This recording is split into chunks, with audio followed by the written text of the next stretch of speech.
Get out. You are not invited." My son-in-law said it the moment I stepped toward the Christmas table he had just finished arranging. He stood there proudly chest out, staring at me like I was a stranger who had wandered in from the freezing street.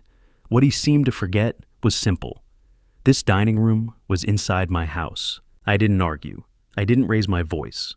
I simply set the roasting pan down and looked around the room for a moment. After 4 years of watching my daughter and her husband treat me like their personal bank account, I realized something that night. Christmas dinner was about to change in a way they never expected. I'm truly grateful you're here with me. Before the story continues, tell me in the comments where you're listening, from your city or country. I love seeing how far these stories travel. Also, please note that some elements have been slightly dramatized for storytelling and learning purposes. Any similarity to real names or places is purely coincidental, but the message behind this story truly matters. The heavy silver roasting pan pressed hot against the thick fabric of my oven mitts as I carried it carefully across the kitchen. I had spent the entire morning preparing the prime rib slow, roasting it, basting it, seasoning it with rosemary, garlic, and cracked black pepper, the same way my late wife used to do every Christmas. The scent filled the entire house, rich and comforting, the kind of smell that once meant laughter, warmth, and family gathered together. For a moment, standing there in the quiet kitchen, I allowed myself to believe this Christmas might feel normal again. I pushed open the swinging wooden door that separated the kitchen from the formal dining room and stepped through carrying what should have been the centerpiece of the evening. What I walked into was not warmth. It was hostility. My mahogany dining table, an enormous piece I had purchased 30 years earlier, after receiving my biggest promotion at the engineering firm, was completely surrounded. Every chair was occupied. 12 seats, 12 people. But not one of them had been invited by me. My son-in-law had filled the room with his family. His parents, his 2 brothers, their wives. They were already halfway through dinner preparations without me. Someone had opened the wine cellar earlier because 2 expensive bottles of red wine sat uncorked on the table. The deep burgundy liquid swirled in crystal glasses as they laughed loudly and tore apart the warm bread rolls I had baked earlier that afternoon. The scene felt less like a Christmas gathering and more like strangers celebrating inside a house they had decided belonged to them. I paused at the head of the table. That seat had always been mine. Not out of ego, simply because it was the natural place for the host to sit. But now Declan's father occupied it. He leaned back comfortably, swirling his wine glass with a smug expression that suggested he had already claimed the throne. No one moved. No one stood. No one offered to clear space so I could set down the heavy pan in my hands. For several long seconds, I simply stood there, holding 30 pounds of hot roasted meat, while the room buzzed with conversation that slowly began to fade as people noticed me. Declan noticed first. He was 36 years old, tall and broad-shouldered, wearing a carefully fitted wool sweater that I knew was far outside the limits of his unstable income. He pushed his chair back and stood slowly wiping his mouth with a linen napkin, as if I had interrupted something important. Then he stepped directly into my path. He didn't offer to help. He didn't say Merry Christmas. He didn't even glance at the pan I was carrying. Instead, he folded his arms across his chest and stared at me with open contempt. It was the kind of look a man gives someone he considers beneath him. He blocked the space between me and the table, forcing me to stop. Then he said the words that shattered any illusion that this was still my family. "Get out." His voice was calm, but loud enough for everyone at the table to hear. "You are not invited to sit with us," he continued. "This is a private family dinner. We don't have any room for you here." The dining room went silent. The laughter stopped instantly. Forks froze halfway to mouths. I felt a cold weight settle deep inside my stomach. I slowly shifted my gaze away from Declan and looked at my daughter, Serena, 34 years old, the little girl I had once carried on my shoulders through autumn fairs. The daughter whose college tuition I had paid in full. The child I had protected after her mother passed away. I waited. I waited for her to stand up. I waited for her to tell her husband to stop. I waited for her to say something, anything that acknowledged what had just happened. Serena did nothing. She kept her head lowered, staring at the intricate pattern on her porcelain dinner plate, as if it had suddenly become fascinating. Her hand trembled slightly as she lifted her wine glass and took a slow sip. She refused to look at me. Her silence spoke louder than any words could have. This wasn't hesitation. This wasn't shock. This was agreement. For 4 years, I had allowed Serena and Declan to live in my home, rent-free, so they could save money for their future. I covered the property taxes, I paid the utility bills, I bought the groceries and maintained the house. I carried the financial burden because I believed I was helping them build stability for my grandson Mason, 7 years old, bright, curious, and the only reason I had tolerated Declan for as long as I had. And now, on Christmas Day, I stood in my own dining room being treated like an unwanted guest. Declan stepped closer, closing the distance between us. He leaned forward slightly, using his height in a quiet attempt at intimidation. "I told you to get out, Thaddeus," he said with a sneer. His finger pointed toward the kitchen. "Go eat in there, or go down to the basement. We're trying to enjoy the holiday without your depressing mood ruining it." He expected me to explode. I could see it clearly in his expression. He wanted shouting, anger, a meltdown. If I reacted emotionally, he would use it. He would point at me in front of his parents and claim I was unstable, bitter, losing control in my old age. It would be exactly the narrative he wanted. But 40 years of civil engineering had trained my mind to do something very different in moments of stress. When pressure builds, you stop reacting emotionally. You analyze the system. You identify the weak points. You calculate. So I said nothing. I turned slightly and carefully placed the roasting pan onto the wooden buffet beside the dining table. I adjusted it so it sat perfectly centered on the surface. Then I removed my oven mitts and folded them neatly beside the pan. The room remained silent. Every person at that table watched me as if they were observing an experiment. They were waiting for the old man to break. I didn't. Instead, I turned my back on all of them and walked out of the dining room. My steps were steady, measured, controlled. The hallway stretched long and quiet in front of me. The walls were lined with framed photographs collected over decades. As I walked, I passed one of my wife, holding Serena as a newborn baby, wrapped in a hospital blanket. I passed another showing Serena smiling proudly in her graduation robe. Each photograph represented a memory built on love, sacrifice, and the hope. And with each step, I felt something inside me detach. The unconditional loyalty I had carried for my daughter all these years began to dissolve. She had made her choice. She had chosen her husband. She had chosen silence. I reached the end of the hallway where the large gray utility panel was mounted into the wall. As an engineer, I understood systems better than most people. Every structure relies on critical support. Remove the right piece and the entire system collapses. I opened the metal door of the utility panel. Inside were rows of neatly labeled switches controlling the electrical circuits of the house. Kitchen, living room, upstairs bedrooms, garage. I ignored them all. My eyes focused on the massive switch positioned at the top of the panel. The main breaker, 200 amps of power that fed electricity to every room in the house. I wrapped my hand around the thick plastic lever. For a brief second, I imagined the dining room behind me. The laughter, the arrogance, the certainty that they controlled the situation. Then I pulled the breaker down, hard. The heavy metallic clack echoed loudly in the small hallway. Instantly, the entire house was plunged into absolute impenetrable darkness. The joyful Christmas lights on the tree outside the window died. The warm chandelier above the dining table went black. The humming of the large refrigerator completely ceased. Less than 2 seconds later, the chaos erupted. The terrified screams of Declan's mother echoed from the dining room. I heard the sharp sound of a heavy crystal wine glass shattering against the hardwood floor. Declan started shouting my name in a panicked, angry voice, cursing loudly in the dark as he presumably bumped into the heavy mahogany table. I did not stay to listen to their pathetic complaints. I opened the hall closet by memory, grabbed my thick wool winter coat, and pulled it over my shoulders. I slipped on my leather driving gloves. I opened the heavy oak front door and stepped out into the freezing, snow-covered night. The frigid air hit my face, and it felt remarkably clean. It felt like freedom. I pulled the front door shut behind me, the automatic lock clicking firmly into place. They were trapped inside a freezing dark house with a ruined dinner, and I was finally walking away. I drove carefully through the snow-covered streets of my quiet suburban neighborhood. The bright flashing Christmas lights on the neighboring houses blurred past my windshield. I did not feel sad. I felt a terrifying, unfamiliar sense of total emotional detachment. I drove until I reached the commercial highway on the edge of town and pulled into the glowing neon-lit parking lot of a 24-hour diner. I needed a place to sit. I needed a place to think. I pushed through the glass doors, the little bell above my head ringing sharply.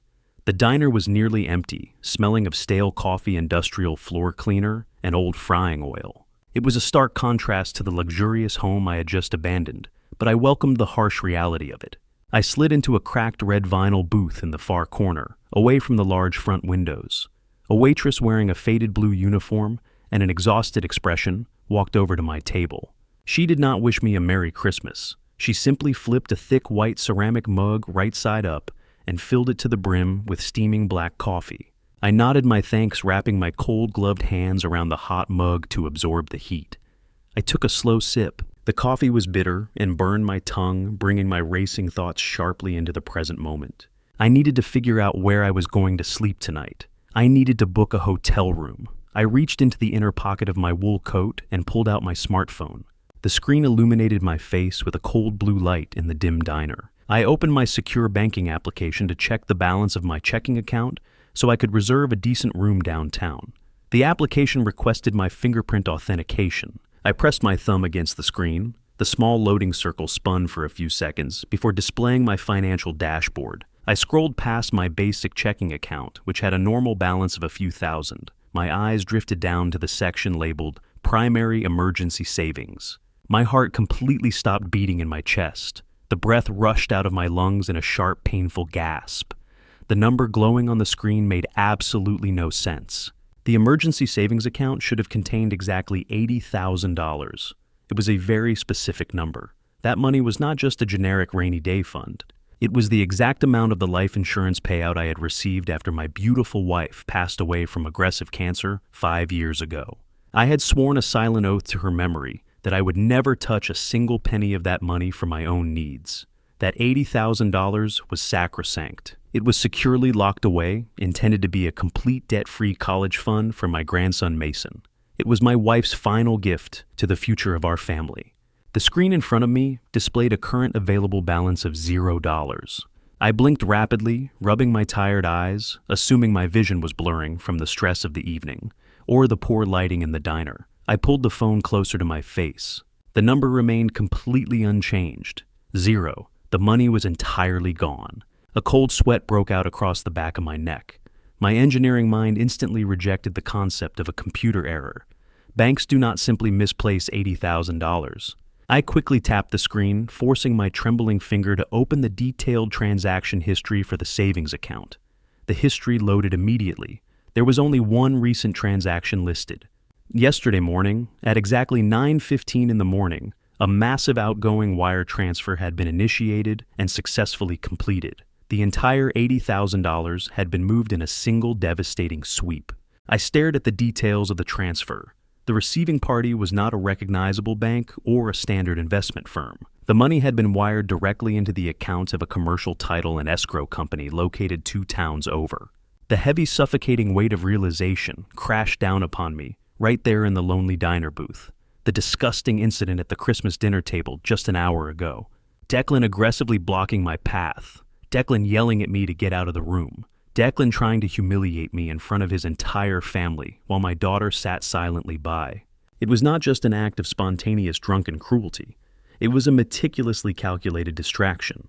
Declan had provoked a massive emotional fight, hoping I would be too distressed, too angry, or too heartbroken to look at my financial applications during the long holiday weekend. Declan had not just insulted me, he had actively robbed me. He had stolen the legacy of my dead wife. He had stolen his own son's future. And he was currently using my money to fund some kind of massive real estate transaction behind my back. The Christmas eviction was just smoke and mirrors. The real war was happening in the shadows, and my son-in-law had just fired the opening shot. I sat perfectly still in the vinyl booth, staring at the 0 balance on my screen.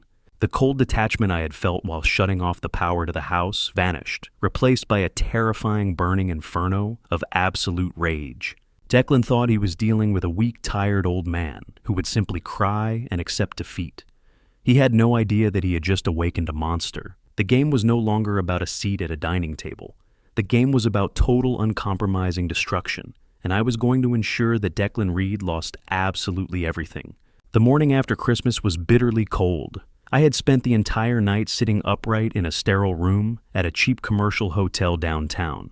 I did not sleep for a single second. I spent the dark hours staring blankly at the ugly textured ceiling, while my mind systematically constructed a rigid blueprint for absolute retribution. At precisely 6 o'clock in the morning, I walked out into the freezing air and drove my car toward the historic legal district of the city. The streets were completely empty, covered in a thin, dirty layer of gray slush left over from the holiday snowstorm.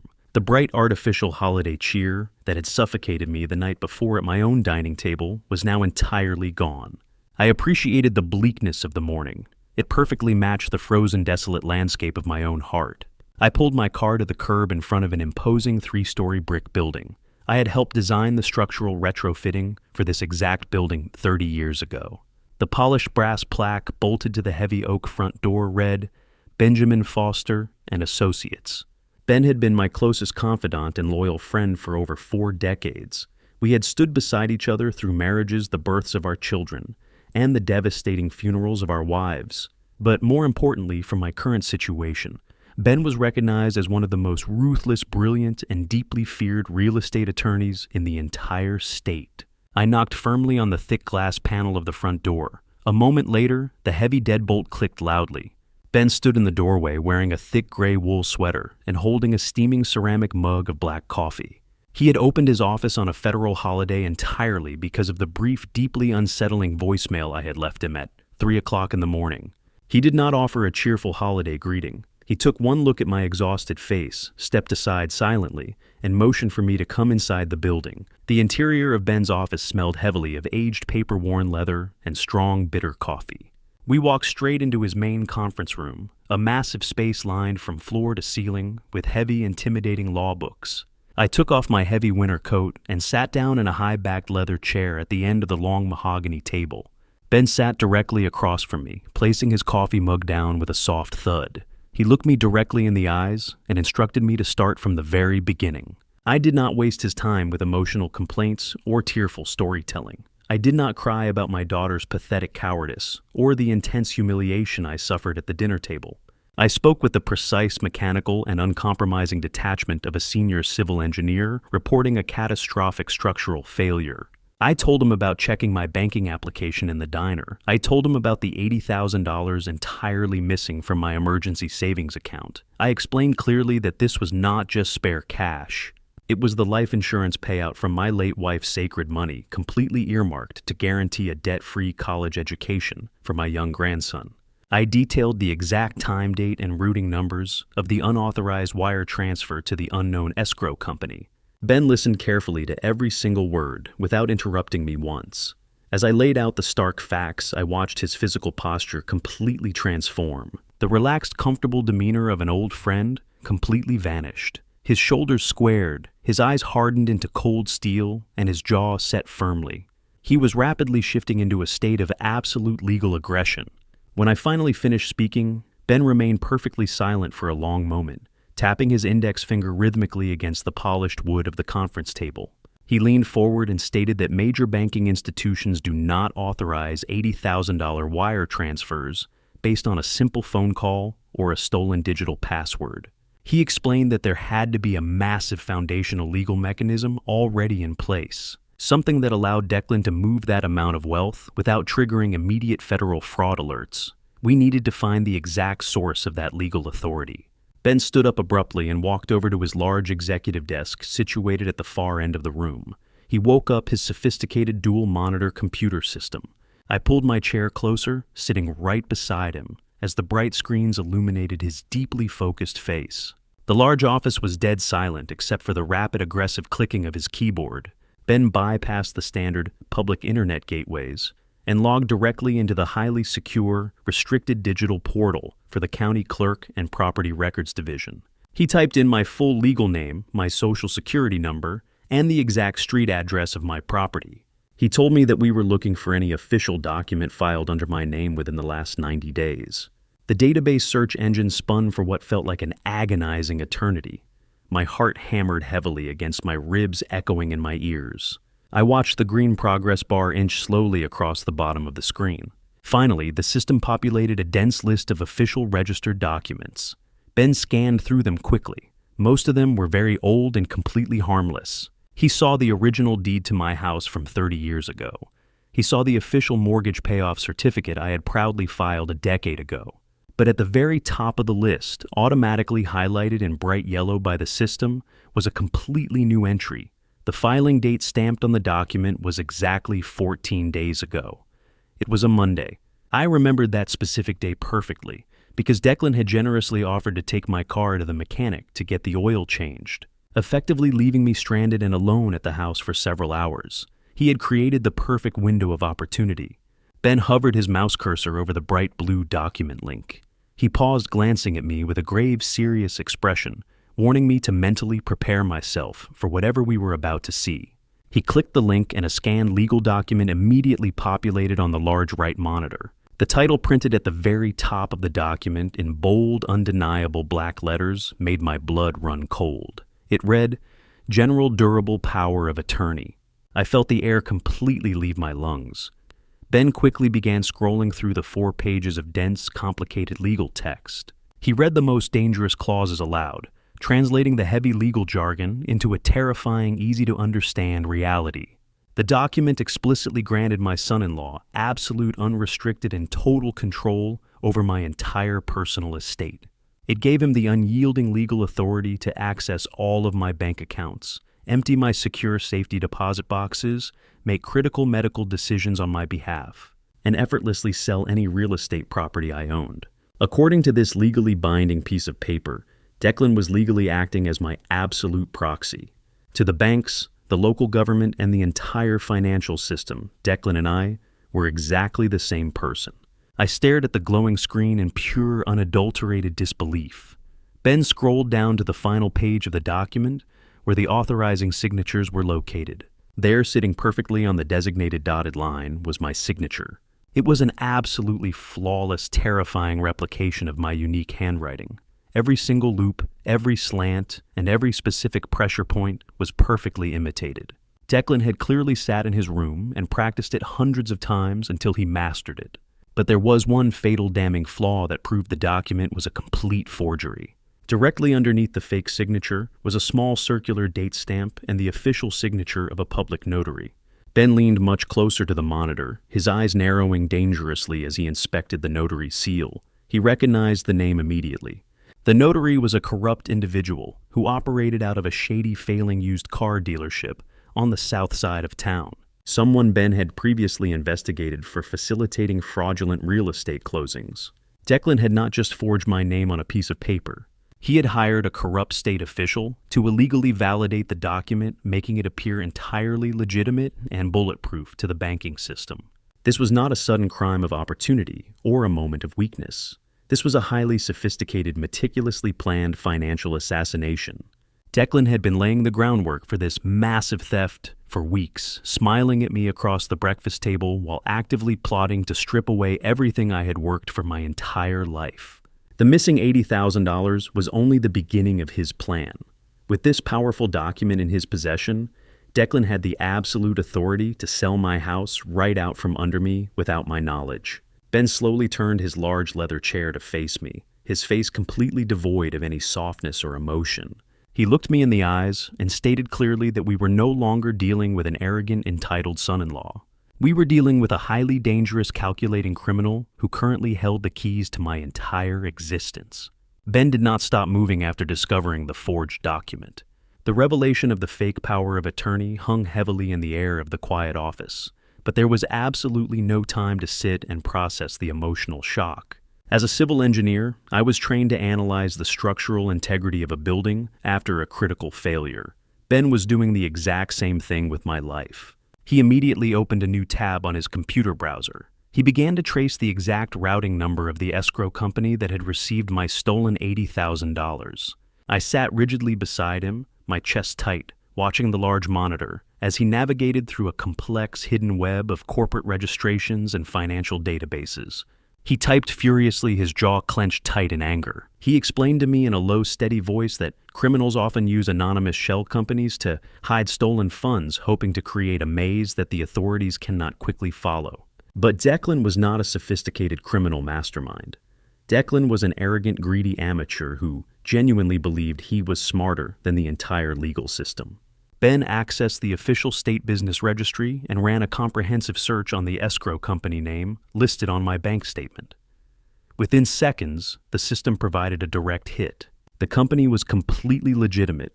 It was a high-profile brokerage firm that primarily handled multi-million-dollar real estate transactions in the downtown financial district. Ben then logged into a highly secure specialized real estate database that senior lawyers use to track pending property transfers before they are made available to the general public. He meticulously cross-referenced the escrow company with the legally registered name of my son-in-law. I watched closely as a long list of commercial properties and residential estates flashed rapidly across the screen. Ben filtered the search results by pending transactions scheduled for this current month. The system paused for a brief agonizing moment, calculating the vast amount of data. Then a single highly detailed property listing appeared on the right monitor. Ben leaned back in his heavy leather chair, rubbing his chin thoughtfully. He pointed a steady finger at the screen and told me that we had just found exactly where my grandson's stolen college fund had gone. I leaned forward and looked at the vivid, high-definition photographs dominating the top half of the screen. It was a massive, incredibly modern luxury condominium located in the most expensive exclusive skyscraper in the downtown commercial district. The pictures showed massive floor-to-ceiling glass windows, a private wraparound balcony overlooking the entire city skyline, a pristine white marble kitchen, and custom hardwood floors. It was the exact kind of opulent property that Thaddeus and elite corporate executives purchased to show off their immense wealth. I carefully read the listing price printed in bold black numbers at the top of the webpage. It was $1.2 million. My analytical mind struggled to comprehend the basic mathematics of what I was seeing. Declan was a mid-level marketing manager. He drove a leased car. He complained constantly about the cost of groceries. He could barely afford to pay his own basic credit card bills without constantly asking my daughter to beg me for a temporary loan. He had absolutely no financial capacity to purchase $1 million property, nor would any legitimate bank ever approve him for a mortgage of that massive size. Ben scrolled down to the confidential broker notes attached to the bottom of the listing. He read them aloud to me, his voice dripping with pure, unadulterated disgust. The internal notes confirmed that a cash deposit of exactly $80,000 was received yesterday morning as an earnest money payment.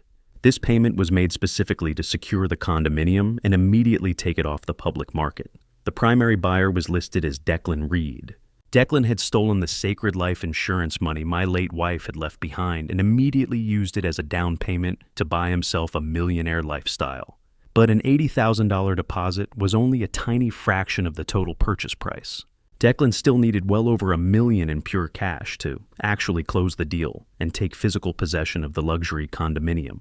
I looked at Ben completely bewildered by the sheer scale of the financial mechanics and asked him how Declan planned to secure the rest of the massive funds. Ben did not answer me immediately. His eyes darkened with a terrifying realization. He turned back to his computer keyboard, his fingers flying across the keys with a renewed, almost violent intensity. Ben opened another portal this time, logging directly into the municipal property tax and deed registry database. He typed in the exact street address of my own home, the beautiful 4-bedroom house I had built with my own 2 hands 40 years ago. He hit the search button with a heavy strike of his finger. The screen refreshed instantly, displaying the official tax records and the current legal status of my residential property. A bright red banner stretched completely across the top of my property file. The banner read, "Pending sale." I felt the warm blood completely drain from my face. My stomach twisted into a painful, nauseating knot that made it difficult to breathe. Ben clicked on the red banner to open the attached commercial sales contract. The digital document loaded, slowly revealing a massive, legally binding real estate transaction. My family house was not being sold to another young family looking to build a life. It was being sold to a massive, aggressive corporate development firm that specialized in buying old properties, demolishing them completely, and building high-density luxury townhouses in their place. I stared in absolute paralyzing horror at the purchase price listed on the second page of the contract, $800,000. The corporate buyer was paying entirely in liquid cash to expedite the process, and the person listed as the authorized seller, utilizing the forged power of attorney to completely bypass my knowledge and legal consent, was Declan. He had literally sold my family home. He had sold the sacred place where my wife and I had raised our only daughter. He had sold the living room, where we celebrated countless birthdays, the backyard, where I taught my grandson how to throw a baseball. The very walls that held every single precious memory of my entire adult life. He had sold it all to a soulless, faceless corporation to be mercilessly bulldozed into the dirt. The sickening puzzle pieces finally snapped together in my mind, creating a picture of pure evil. Declan was using the $800,000 cash payout from the sale of my house to fund the remaining balance of his luxury downtown condominium. He planned to render me completely homeless, steal my entire net worth, and live like a king in a glass tower using my money. The sheer magnitude of his betrayal was almost impossible to process. Ben scrolled silently to the very bottom of the commercial sales contract, searching for the agreed-upon dates of execution. He stopped scrolling and highlighted a single line of text in bright blue. He pointed his silver pen directly at the screen, tapping the glass monitor to ensure I understood the urgency. The official closing date for the sale of my house was listed as December 31st. Today was December 26th. I stared at the date on the screen, the terrifying gravity of the situation crushing down on my chest like a physical weight. We had exactly 4 days. In exactly 4 days, the corporate developers would wire $800,000 into a bank account controlled entirely by my son-in-law. He would then instantly transfer those stolen funds to the downtown escrow company to finalize the purchase of his luxury condo. In 4 days, I would legally lose ownership of my home. I would lose my life savings, and I would be left wandering the freezing streets with absolutely nothing to my name. Declan had timed everything perfectly. He had planned this massive financial assassination around the chaos of the holiday season, knowing full well that banks' law offices and government buildings operated on heavily limited schedules. He knew people would be distracted by family gatherings and holiday shopping. He thought his master plan was completely flawless. He thought he had successfully trapped a weak, helpless old man who would be too confused and heartbroken to fight back. But Declan made one critical, fatal miscalculation in his grand design. He left me alive. I looked away from the computer monitor and looked directly into the eyes of my oldest friend. I did not feel any fear anymore. The initial shock and the deep emotional pain had completely burned away, leaving behind nothing but a cold, absolute, and unyielding resolve. I told Ben that we had 4 days to build a trap that Declan could never escape. The drive back to my neighborhood felt completely different than the escape the night before. I was no longer a confused, heartbroken father fleeing a ruined holiday dinner. I was a man returning to an active war zone, carrying the absolute certainty of my enemy's destruction. I pulled my car into the driveway of my property. The bright exterior security lights were blazing against the dark winter sky. The warm, inviting glow of the living room lamps spilled out across the thick layer of snow on the front lawn. Declan had obviously found the main breaker panel and restored the electrical power to the house shortly after my departure. The house looked perfectly normal, from the outside a picture of quiet suburban peace. But I knew the foundation was entirely infected with rot. I turned off the engine and sat in the cold car for a long moment, steadying my breathing and forcing my racing heart to slow down. I had to perfectly play the role of the defeated old man. I had to let them believe their master plan was working flawlessly so they would not panic and change their timeline. I grabbed my house keys, walked slowly up the front steps, and unlocked the heavy oak door. The warm air of the hallway hit my face, carrying the stale, lingering smell of spilled red wine and cold roasted meat from the disastrous dinner party. The house was unnervingly quiet, a stark contrast to the shouting I had left behind. I took off my heavy winter coat and hung it carefully on its designated hook in the front closet. I did not call out to announce my arrival. I did not want to speak to anyone. I simply started walking toward the kitchen to get a glass of water, hoping to slip into my bedroom unnoticed. I did not even make it past the wide living room archway before Declan stepped out from the shadows of the staircase. He had clearly been waiting for me to return. He wore a crisp white dress shirt and dark tailored slacks, looking incredibly smug and self-assured. He stepped directly into the center of the hallway, crossing his muscular arms over his chest, adopting the exact same physically intimidating posture he had used the night before at the dining table. But this time, there was no audience of extended family members to perform for. It was just the two of us standing in the quiet house. Declan did not waste his time with pleasantries or fake apologies. He stepped closer to me, aggressively invading my personal space. He pointed a long, accusing finger directly at my chest. He told me that my little electrical stunt last night had completely ruined his mother's holiday experience. He said his parents had been forced to leave the house early because the rooms were freezing cold, and he was absolutely furious about the deep embarrassment I had caused him. I looked at him with a blank, unreadable expression, letting my silence stretch out to make him uncomfortable. My total lack of a verbal response only fueled his arrogant anger. Declan leaned down, bringing his face mere inches from mine, and lowered his voice into a vicious, deeply threatening whisper. He told me that I was clearly losing my mind in my old age. He said my memory was rapidly failing, and my erratic behavior was becoming completely dangerous to the safety of his family. He promised me that if I ever tried another pathetic stunt like shutting off the power again, he would make one single phone call to a state medical board. He threatened to have me officially declared legally incompetent by a corrupt doctor of his choosing. He smiled a cruel, cold smile and told me he had already picked out a state-funded low-income nursing facility 2 towns over. He described it in brutal detail as a miserable place where they lock the heavy metal doors from the outside and ignore the elderly patients for hours at a time. He said he would drop me off at their front desk, sign the admission papers, and never visit me again for the rest of my life. Declan desperately wanted a fight.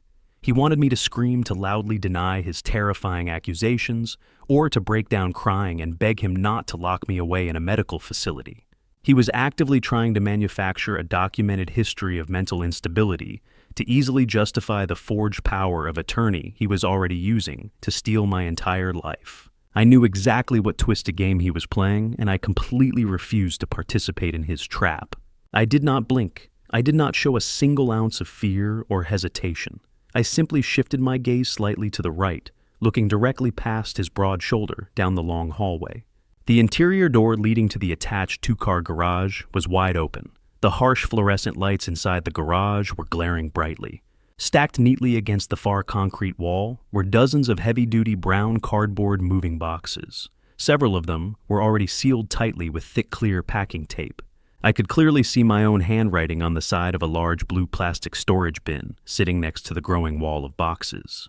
It was the specific bin containing my late wife's fragile porcelain collection and my old engineering college textbooks. Declan was not just secretly planning to sell the house on December 31st. He was actively packing my entire physical life into cardboard boxes while I was out of the house meeting with my lawyer. He was meticulously erasing my presence from the property, preparing to throw my precious memories into a cheap rental storage unit or a garbage dumpster, the exact moment the corporate developers wired the $800,000 into his stolen bank account. The sheer breathtaking audacity of his actions was almost difficult to comprehend. He truly thought I was entirely oblivious to the massive trap closing around my neck. I slowly looked back into Declan's dark eyes. I gave him a weak, tired, and deeply submissive nod, perfectly playing the part of a broken, exhausted elder who had finally surrendered to a much stronger predator. Declan smirked widely, visibly satisfied with his perceived victory over me, and stepped aside to let me pass through the hallway. I walked slowly past him toward the kitchen, my heart pounding against my ribs with a cold, highly controlled fury. As I reached the marble kitchen island, I heard soft, hurried footsteps rushing up behind me. I turned around and saw my daughter, Serena. Her eyes were bright red and heavily swollen from hours of crying. She looked terrible and exhausted, wearing an oversized gray sweater and clutching a crumpled white tissue in her trembling hands. She looked quickly over her shoulder into the hallway to ensure Declan was no longer standing there listening before she stepped very close to me. She reached out and grabbed my forearm, her grip surprisingly tight and desperate. Fresh tears spilled over her eyelashes and ran down her pale cheeks. She begged me in a frantic, breathy whisper to just listen to Declan and do whatever he said. She pleaded with me to stop fighting him, to stop causing unnecessary tension in the house, and to just blindly cooperate with whatever changes he demanded over the next few days. She sobbed quietly, wiping her nose with the tissue, telling me that Declan was working on a massive life-changing business deal that was going to permanently secure their financial future. She looked me right in the eyes and confessed that their marriage had been rapidly falling apart under the intense stress of living in my house. But this brand new real estate opportunity was finally going to fix all of their problems and save her broken family. The warm kitchen suddenly felt freezing cold. The very last remaining shred of unconditional hope I held for my daughter instantly turned to ash and blew away. Serena was not an innocent, naive victim, being kept entirely in the dark by a cruel, manipulative husband. She knew about the massive real estate deal. She might not have specifically known about the forged signature on the legal documents or the stolen life insurance money. But she absolutely knew Declan was planning a massive financial maneuver using my personal assets to buy them a brand new life. She had somehow convinced herself that sacrificing my home, my financial security, and my personal dignity was a perfectly acceptable price to pay to keep her toxic husband from filing for divorce. She was actively begging me to willingly walk into my own execution, just so she could pretend her perfect suburban marriage was successful. I gently but firmly pulled my arm out of her desperate, clinging grip. I looked at the child I had raised from birth and felt absolutely nothing but a hollow, crushing emptiness in my chest. She had clearly chosen her side in this war. The line was officially drawn in the sand, and she was standing directly next to the enemy. I realized in that exact devastating moment that I could no longer just punish Declan for his crimes. If I was going to truly protect my innocent grandson and secure what remained of my legacy, I had to completely destroy them both. I did not sleep for a second night in a row. At the exact moment, the pale freezing sun began to rise over the quiet snow-covered city. The next morning, I was already sitting in the heavy leather guest chair inside Ben's private law office. I had called his personal cell phone during my short drive over from the house and recounted every single terrifying detail of the confrontation in the dark hallway. I told him about the massive stack of heavy brown cardboard moving boxes sitting in my own garage. I described the specific blue plastic storage bin that held my late wife's fragile porcelain collection, a collection Declan was carelessly preparing to throw away. Most painfully, I told him about the pathetic, desperate tears of my own daughter, as she actively begged me to simply surrender my entire life and my personal dignity to her husband. I told him how Serena had chosen to protect her failing marriage over my safety. Ben was absolutely furious when I finished the story. His face was flushed with a deep, angry red that contrasted sharply with his gray hair. He paced violently back and forth across the entire length of his large office, his expensive leather dress shoes squeaking sharply against the polished hardwood floor. He was no longer acting like a calm, collected, and professional real estate attorney. He was acting like a fiercely protective brother, preparing for a vicious physical fight. He abruptly stopped pacing, walked over to his large mahogany desk, and slammed both of his hands down flat against the smooth wood. He looked me right in the eyes and declared in a booming voice that we were going to the local police precinct right this very second. He stated loudly that he personally knew the commanding officer of the financial crimes unit, a man he had worked with for over 20 years, and that we could have Declan arrested for forgery and elder abuse before the local banks even opened their doors for the day. Ben aggressively grabbed his heavy winter coat from the brass coat rack in the corner and ordered me to get up from the chair. He wanted to instantly freeze the downtown escrow account, completely cancel the pending commercial sale of my house, and throw Declan into a cold concrete holding cell immediately. He firmly believed that deploying swift, overwhelming, and immediate legal force was the only acceptable way to protect me from the massive financial threat hanging over my head. I did not move a single muscle. I remained sitting perfectly still in the leather chair, my hands resting calmly and quietly on my lap. I looked up at my oldest, dearest friend and softly told him to put his coat away and sit back down. Ben stared at me in absolute shock, holding his thick winter coat, suspended in midair, completely unable to comprehend why a victim of massive fraud was openly refusing to go to the police. I took a slow, deep breath to steady my racing heart and carefully explained the fatal, catastrophic flaw in his aggressive plan. I spoke with the cold, calculated, and entirely detached precision of a senior civil engineer diagnosing a hidden structural weakness in a massive concrete bridge. I explained that if we went to the local police detectives right now, Declan would absolutely not face the total, uncompromising destruction he rightfully deserved. He was a wealthy-looking, smooth-talking, and highly manipulative young man with absolutely no prior criminal record. The moment the police knocked on his door, he would immediately hire a slick defense attorney and confidently claim that the entire situation was simply a massive, unfortunate family misunderstanding. He would boldly lie to the investigators and say that I had willingly and knowingly signed the power of attorney several months ago and simply forgot about it because of my rapidly advancing age. The most sickening part of the reality was that my own daughter, Serena, would likely stand up in a public courtroom and falsely testify under oath that I was suffering from severe memory loss and dementia, validating the exact threat Declan had whispered to me in the hallway. The local county prosecutor would look at the incredibly messy emotional family dynamic and likely offer Declan a very generous quiet plea deal to avoid a lengthy public trial. Declan would ultimately get a pathetic slap on the wrist. He would receive a few short years of basic probation, complete some minor community service at a local charity, and he would walk completely free. He would remain comfortably married to my daughter. He would stay living in my house, and he would simply wait in the shadows until he found another more secure way to steal my money. I looked Ben directly in the eyes and told him that I absolutely refused to let this parasite escape with a minor inconvenience. I did not want to simply stop the corporate sale of my house. I wanted Declan to confidently walk right into a massive, inescapable federal trap from which he could never ever recover. I wanted him to commit an irreversible, massive financial crime that carried a mandatory lengthy prison sentence. I explained my master plan. If we intentionally let him finalize the commercial sale on December 31st, the exact moment he authorized the electronic transfer of $800, 000, across state banking lines using a completely forged document, the crime automatically escalated from local county forgery to massive federal wire fraud. I did not want local police officers knocking on his door. I wanted the Federal Bureau of Investigation heavily involved. I wanted him facing a mandatory decade behind thick concrete walls, completely stripped of his arrogant pride and his stolen wealth.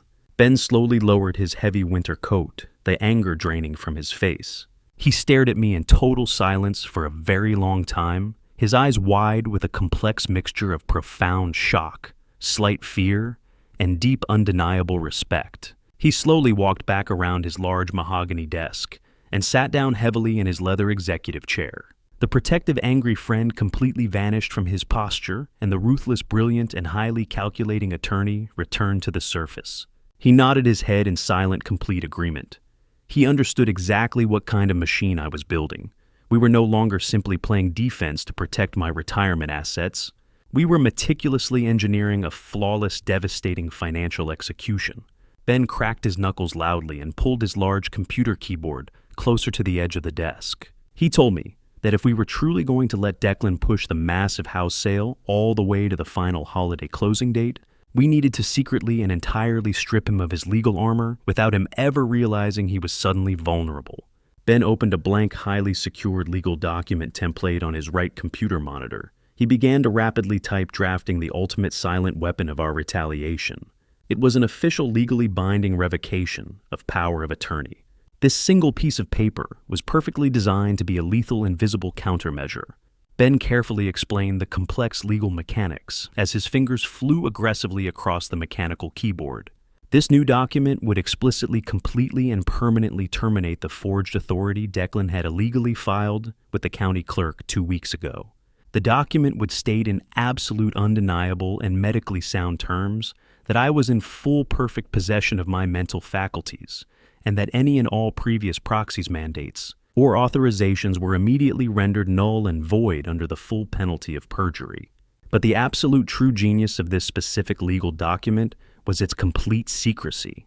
Ben meticulously structured the revocation so that it did not legally require Declan to sign, it acknowledge it, or even receive direct physical notification for it to become actively enforced by the state. We were going to pull the critical safety net completely out from under his feet while he was standing confidently on the highest wire, leaving him to fall to his absolute destruction. Ben printed the heavy, dense legal document on thick, expensive watermarked paper. He placed the 4 pages carefully on the wooden desk directly in front of me and handed me his favorite heavy silver fountain pen. I read every single printed word with an immense, satisfying sense of impending justice. I pressed the cold tip of the silver pen to the paper and signed my full legal name on the dotted line. My signature was sharp, steady, and completely authentic, a beautiful and stark contrast to the pathetic, shaky forgery Declan had submitted to the county. Ben immediately took the document from my hands, pressed his heavy official steel notary seal deep into the bottom corner of the page, and signed his own name with a flourish as the legally binding witness. The document was now fully armed and incredibly dangerous. Ben did not simply put the pages in an envelope and mail the revocation. waiting for the slow, incompetent government bureaucracy to eventually process it. He bypassed the public system entirely. He accessed the direct, expedited, and highly secure digital filing portal reserved strictly for senior state attorneys and judges. He uploaded the high-resolution digital scans of the newly signed revocation directly into the Central State Registry database. We both sat in tense silence and watched the bright green progress bar move slowly across the computer screen. A loud, sharp electronic beep suddenly echoed from the computer speakers. The state system generated a bright red 12-digit confirmation number. The document was officially legally recorded and permanently bound to my public financial record. The trap was perfectly set and completely hidden. The forged power of attorney that Declan deeply believed gave him absolute unquestionable control over my entire life and my property was now completely worthless. It was nothing more than a dead, empty piece of paper floating in the system. But because we filed the revocation directly with the secure state registry, Declan would receive absolutely no warning or notification. He would confidently walk right into the downtown title company on New Year's Eve, wearing his expensive suit, completely believing he held the absolute power of a king. He would be totally unaware that he was legally nothing more than a common, desperate criminal committing a massive federal offense on high-definition security cameras. I leaned back in the comfortable leather chair, feeling a dark cold, an entirely unfamiliar smile touched the corners of my mouth. The board was perfectly set. The pieces were moving exactly where I wanted them to go. Now I just had to return to my house and flawlessly play the pathetic role of the defeated, broken victim for 3 more agonizing days. I drove back to my house with the absolute certainty of a man who had just secretly rigged a massive concrete bridge to collapse. I pulled into the driveway, parked my car in the garage next to the towering stacks of cardboard moving boxes, and walked through the interior door with my shoulders intentionally slumped forward.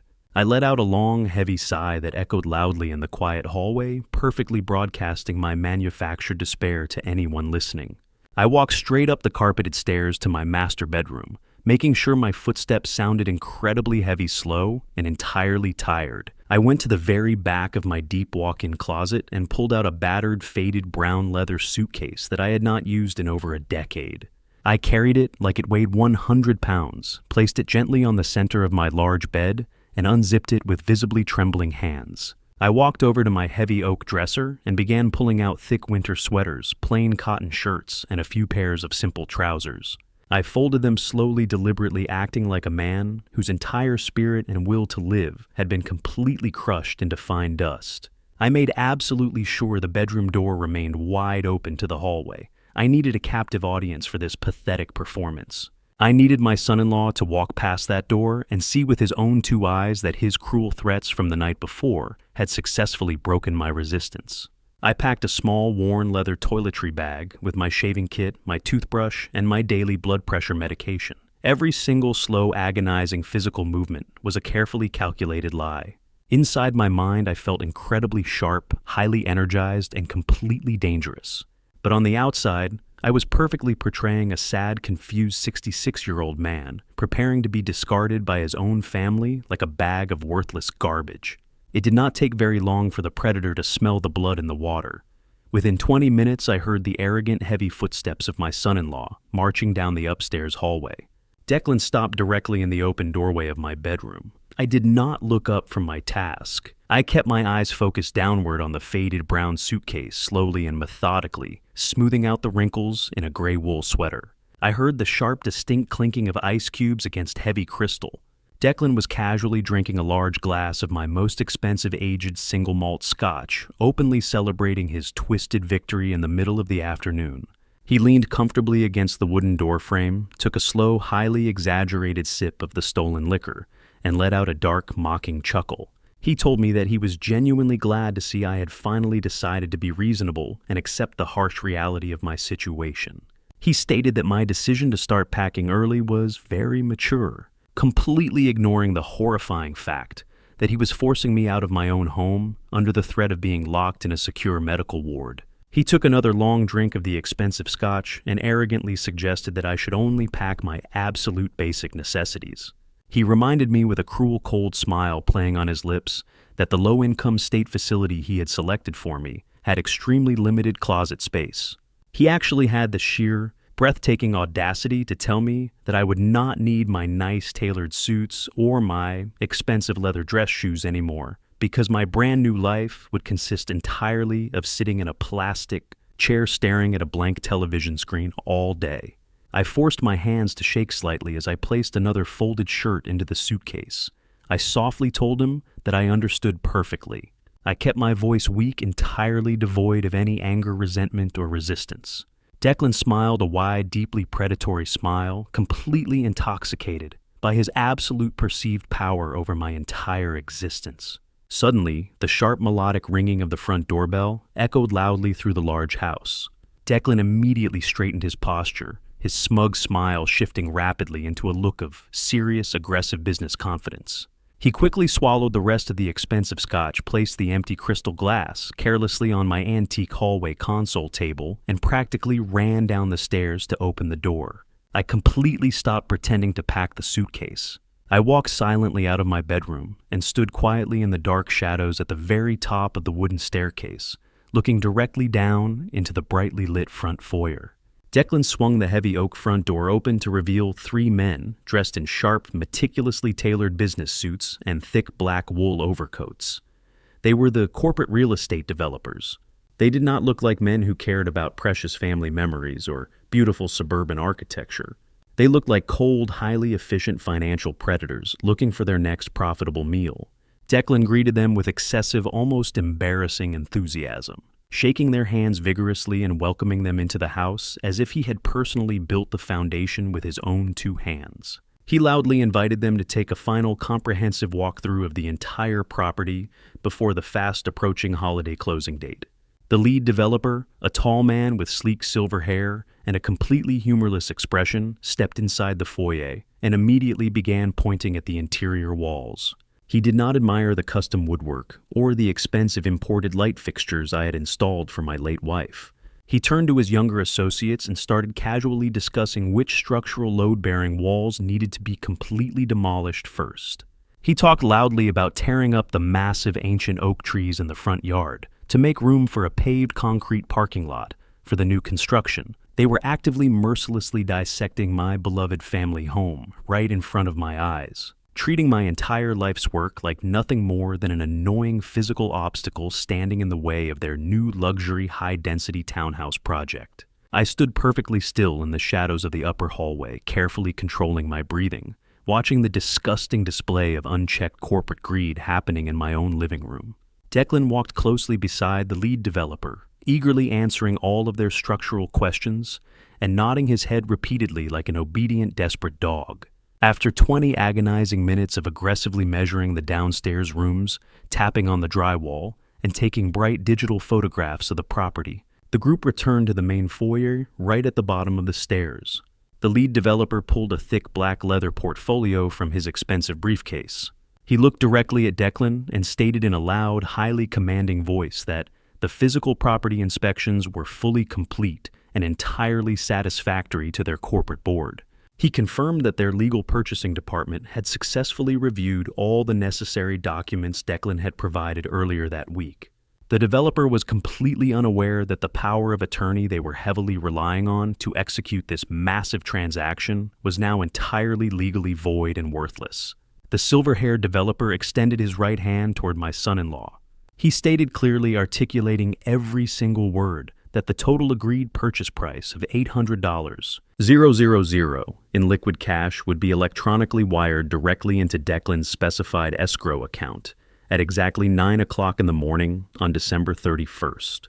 Declan eagerly reached out and grabbed the man's hand, shaking it firmly with both of his own.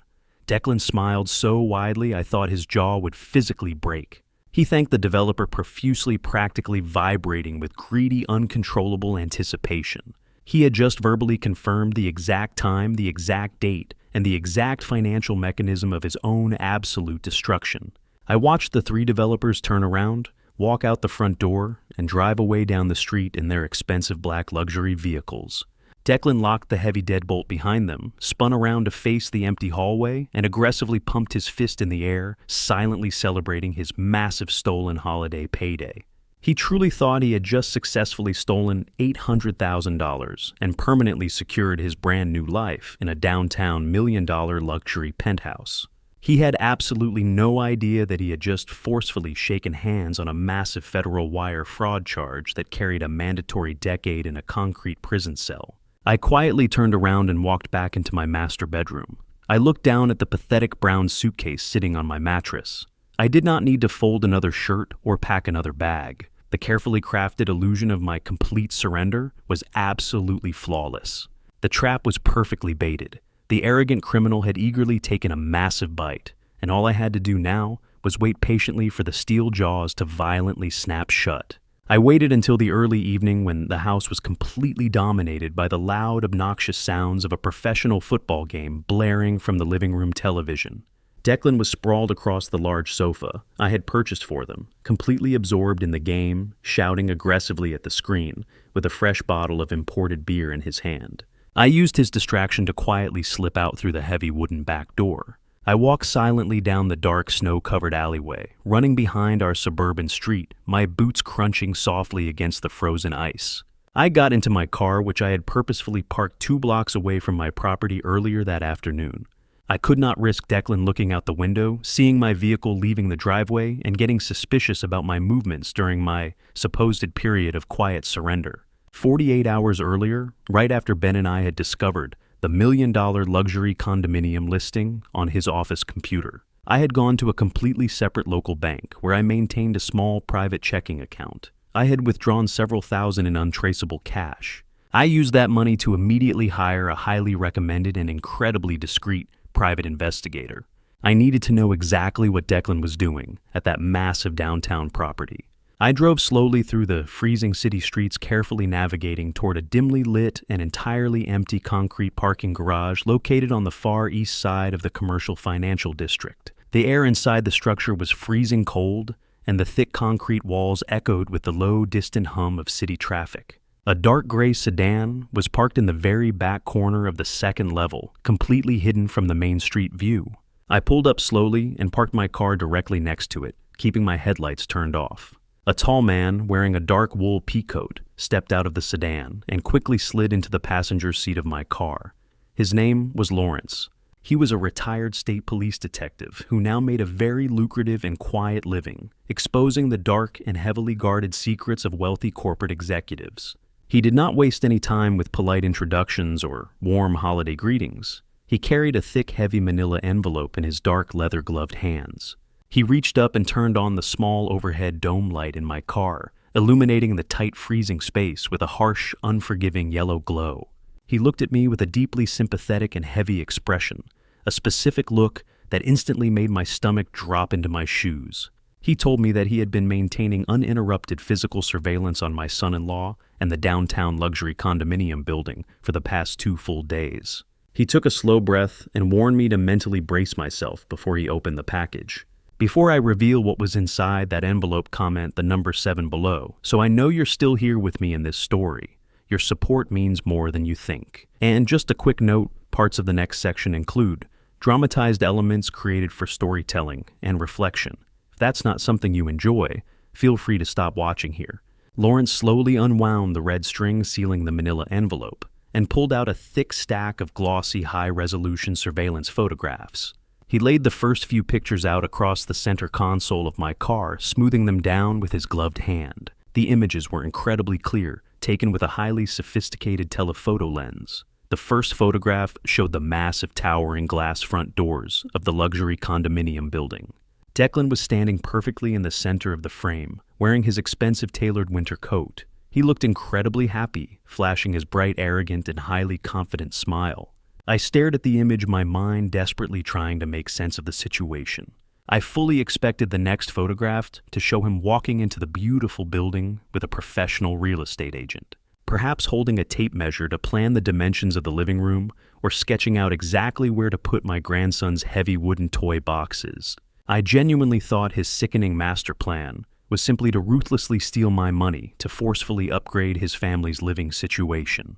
But as Lawrence silently laid down the second and third photographs, the cold, terrifying reality of the situation crashed over me like a massive tidal wave of freezing water.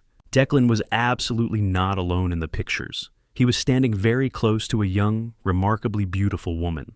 She appeared to be no older than 24 years old, with long, flowing blonde hair, wearing a very expensive designer leather jacket and tall boots.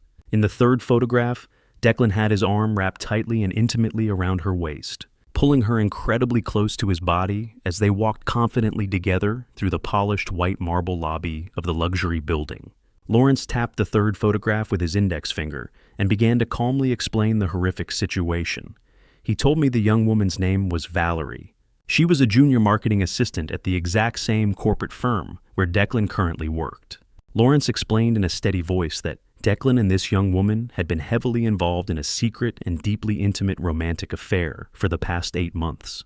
Declan had been quietly funding her luxurious high-end lifestyle, using the various credit cards he constantly forced my daughter to pay off with her own salary. Lawrence continued to place more photographs on the console, each one significantly more devastating and undeniable than the last. There were vivid pictures of Declan and the young woman sitting incredibly close together at an exclusive downtown restaurant, drinking tall glasses of imported champagne and laughing loudly into the night.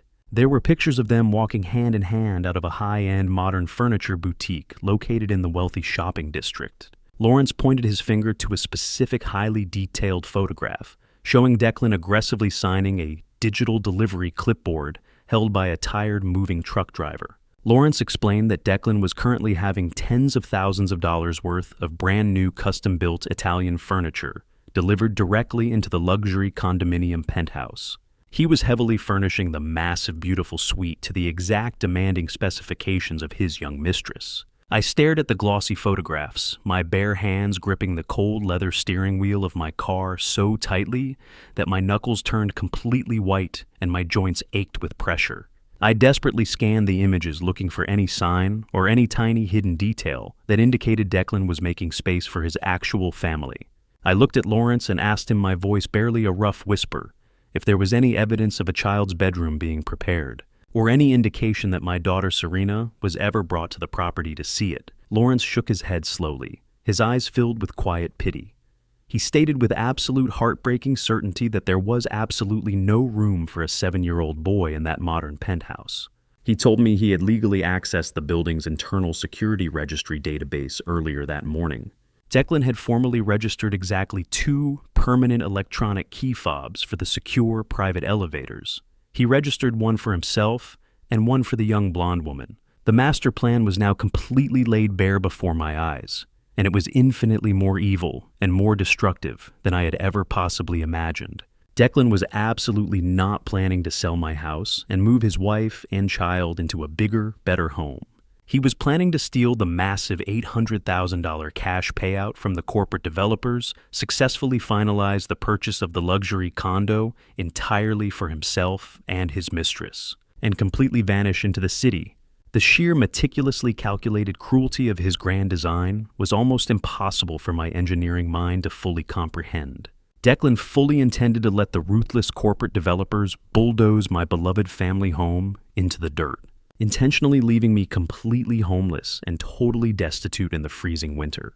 But he also fully intended to completely abandon his own loyal wife and his innocent young son without a single penny to their names. Serena had been standing right in front of me in my warm kitchen just yesterday, sobbing heavily and begging me to blindly cooperate with Declan because she genuinely believed this massive real estate deal was going to permanently save their failing marriage. She was completely blind to the terrifying fact that her husband was actively using her as a disposable human shield while he meticulously built his luxurious escape pod. He was going to leave her standing completely alone in the snow on New Year's Day, with absolutely nothing but a shattered heart and a mountain of unpaid debt. I felt a deep, powerful, and entirely consuming surge of pure adrenaline flood my veins, entirely replacing the cold shock with a burning, unyielding fury. I carefully gathered the large stack of glossy photographs, placed them gently back inside the heavy manila envelope, and securely wrapped the red string around the paper clasp. I reached into my coat pocket, handed Lawrence the remaining balance of his payment in thick cash bills, and thanked him sincerely for his incredible vital work. He simply nodded, his head stepped out of my car, and disappeared completely into the dark shadows of the concrete parking garage. I sat entirely alone in the quiet vehicle for a long time, resting my hand heavily on the thick manila envelope sitting on the passenger seat. I now held the absolute ultimate weapon. These photographs were the lethal, undeniable ammunition I needed to completely destroy the pathetic illusion of Declan's perfect marriage and absolutely crush his arrogant spirit right in front of my daughter. The evidence was irrefutable, but my mind quickly reminded me of the critical and incredibly dangerous reality of premature detonation. If I drove back to the house right now, kicked open the front door, and violently threw these glossy pictures onto the living room coffee table, the massive emotional explosion would instantly derail the entire legal operation. Declan would completely panic. He would immediately cancel the commercial house sale. He would completely hide my stolen $80,000 in untraceable offshore accounts. And he would entirely avoid committing the massive federal wire fraud that specifically carried the mandatory decade in a concrete prison cell. I had to maintain my absolute agonizing silence. I had to drive back to my house, walk through the front door, look directly into the eyes of the arrogant monster who was actively planning to destroy my entire family, and say absolutely nothing to betray my knowledge. I had to hold this devastating weapon tightly against my chest and time the explosion perfectly. I had to ensure that the federal agents, the bank managers, and my entirely shattered daughter all witnessed his complete, inescapable destruction at the exact same terrifying moment on the morning of December 31st. The morning of December 31st broke with a bitter freezing wind that rattled the bedroom windows of my home. I woke up long before the sun even attempted to pierce through the heavy gray winter clouds. Today was the day.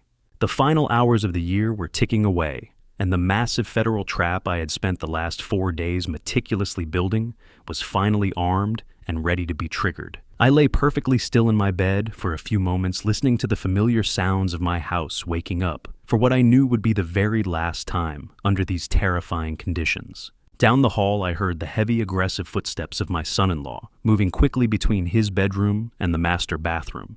Declan was not moving like a man who was simply going to a standard holiday business meeting. He was moving with the frantic, highly energized pace of a man who firmly believed he was about to conquer the entire world. I slowly got out of bed, put on my simple wool sweater and corduroy trousers, and walked down the stairs to the kitchen to brew a pot of black coffee. I sat quietly at the marble island, waiting for the performance to begin. 10 minutes later, Declan walked into the kitchen, and the sheer arrogance radiating from his body was genuinely suffocating. He was dressed in a brand new, incredibly expensive dark navy bespoke suit that fit his shoulders perfectly. He wore a crisp white silk shirt, a silver silk tie, and a pair of highly polished black leather shoes that clicked sharply against the kitchen floor tiles. He looked exactly like a millionaire corporate executive stepping out of the pages of a luxury magazine.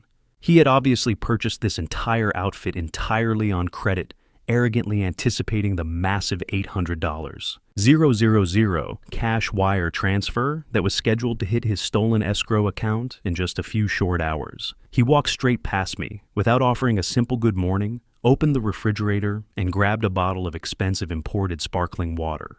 He leaned against the counter, crossed his ankles, and looked down at me with an expression of absolute unadulterated contempt. He truly believed he was the undisputed king of my castle, standing triumphantly over the broken, pathetic ruins of my long life. Declan took a slow sip of his sparkling water and checked the heavy gold watch on his left wrist. He looked at me with a cold smile, entirely devoid of empathy. He told me to make absolutely sure all of my pathetic brown cardboard boxes were securely taped and stacked by the front door before he returned home this afternoon. He spoke to me slowly and loudly, using the exact same condescending tone a frustrated teacher would use to scold a very slow, disobedient child. He proudly announced that he had personally finalized all the necessary intake paperwork for my permanent relocation. He stated that a cheap medical transport van was scheduled to arrive at my driveway at exactly noon tomorrow, right on New Year's Day. He described the van in vicious detail, telling me it was the kind they used to haul away indigent patients who had absolutely no family left to care for them. He wanted me to fully understand the absolute bleakness of my immediate future. He ordered me to be sitting quietly on the front porch with my single brown suitcase when the van pulled up, strictly forbidding me from making a dramatic emotional scene in front of the neighbors. He warned me that if I caused any trouble or refused to get inside the transport vehicle, he would completely cut off my access to my grandson Mason forever. He used the child I loved more than anything in the world as a final cruel weapon to ensure my total obedience. I sat at the kitchen island staring down into the dark reflection of my black coffee. I did not raise my voice. I did not argue. I simply gave him a slow, highly defeated nod of my head. My silent submission was exactly the fuel his massive ego desperately required. He chuckled darkly, placed the empty water bottle on the counter, and turned his back on me to grab his leather briefcase from the hallway table.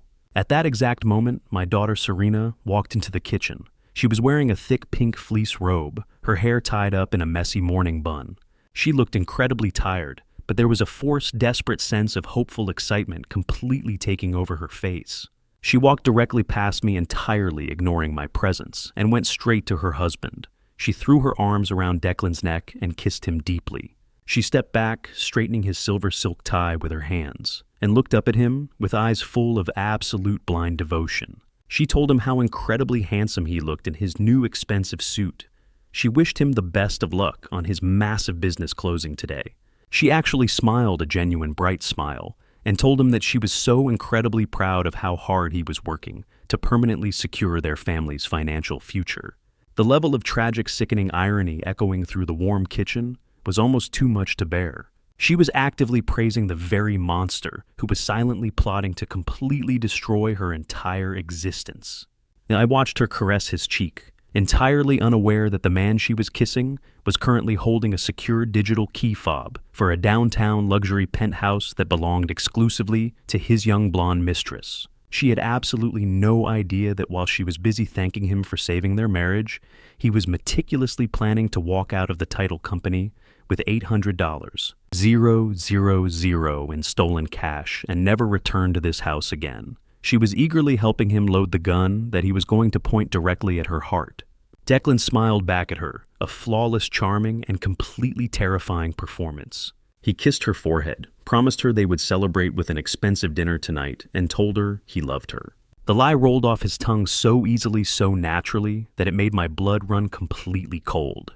Declan turned around and walked out the front door, the heavy oak slamming shut behind him with a loud final thud. I listened to the powerful engine of his leased car start in the driveway and slowly back out into the freezing winter street. Serena stood by the front window, happily watching him drive away toward his grand destiny. She let out a long, contented sigh, turned around, and finally looked at me, sitting at the kitchen island. Her smile instantly vanished, replaced by a cold, hardened expression of mild annoyance. She reminded me sharply that I needed to finish packing my things before the transport van arrived tomorrow. She told me not to ruin Declan's celebratory mood tonight by crying or complaining about my new living arrangements. She then turned her back on me and walked upstairs to wake up my grandson. The total disregard she showed for my humanity cemented my resolve. There was absolutely nothing left to salvage between us. I remained sitting in the quiet kitchen for exactly 10 more minutes, ensuring she was completely occupied on the second floor. I stood up, walked to the front hall closet, and pulled out my heavy winter coat. I reached deep into the back corner of the top shelf and retrieved my locked black leather briefcase. Inside that secure case rested the two items that were about to completely vaporize Declan's entire world. I had the certified legally binding revocation of power of attorney that officially stripped him of all legal authority. And I had the thick manila envelope containing the high-resolution surveillance photographs of his secret young mistress.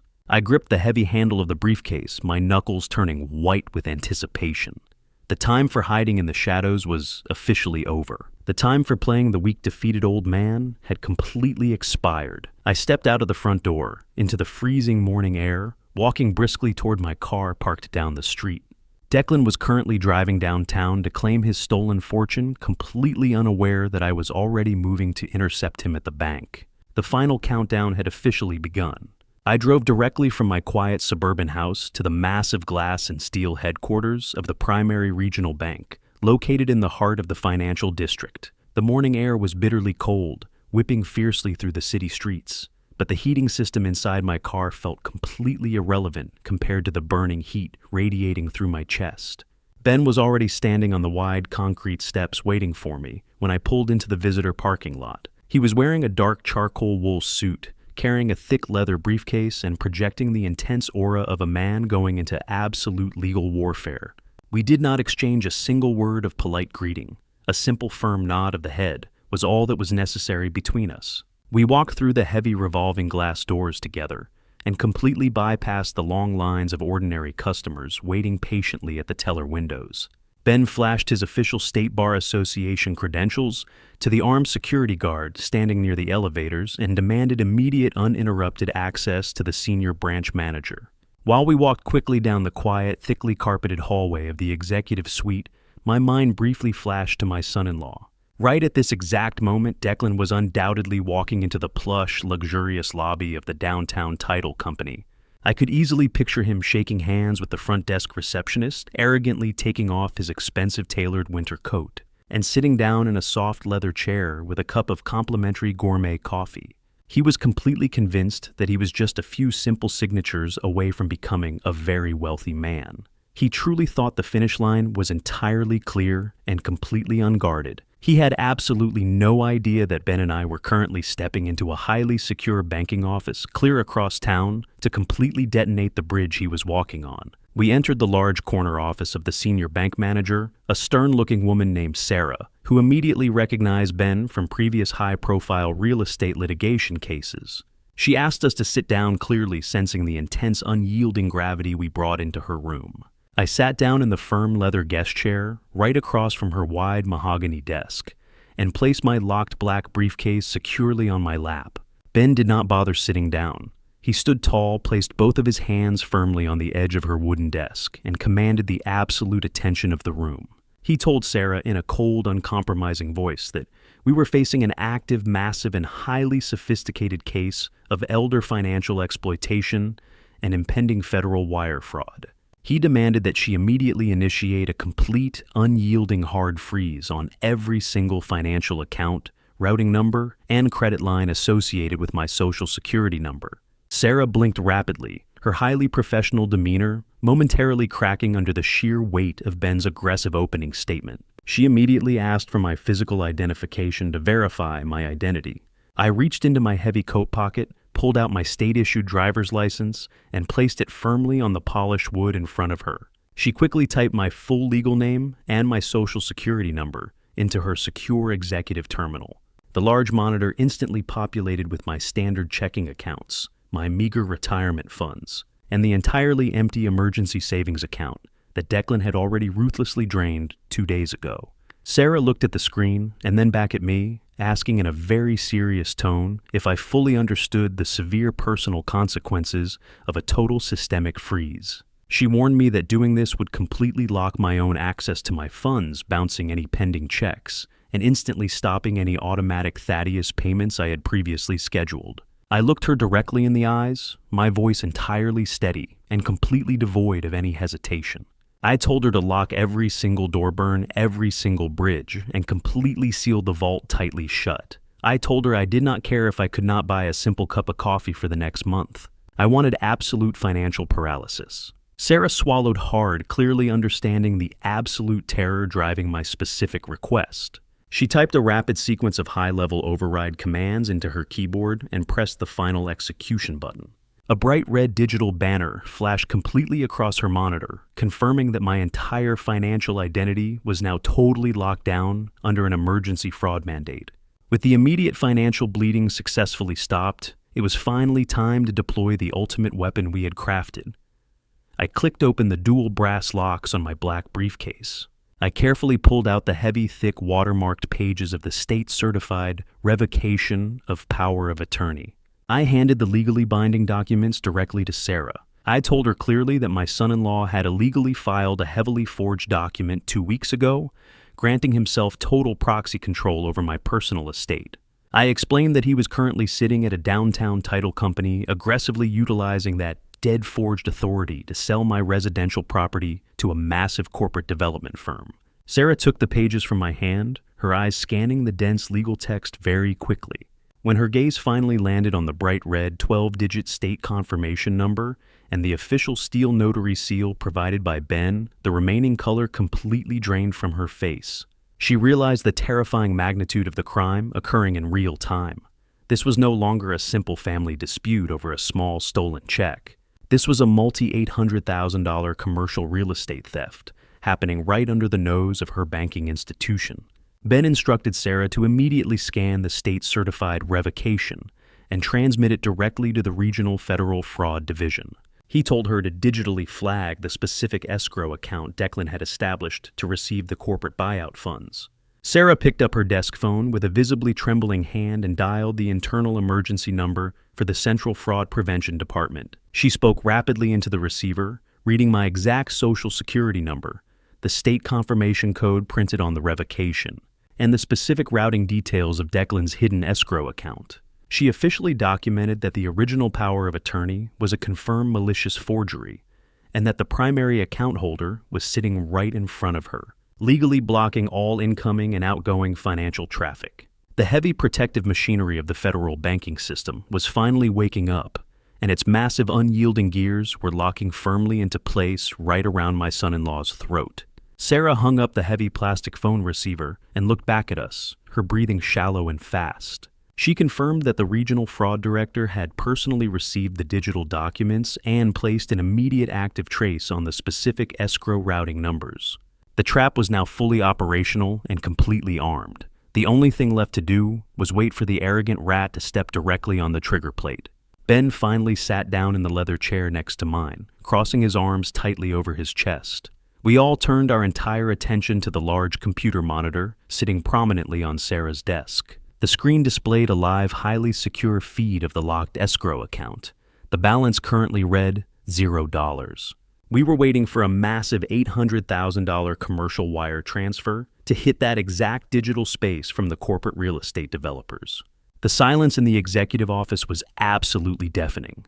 I could hear the second hand ticking loudly on the large analog wall clock above the door.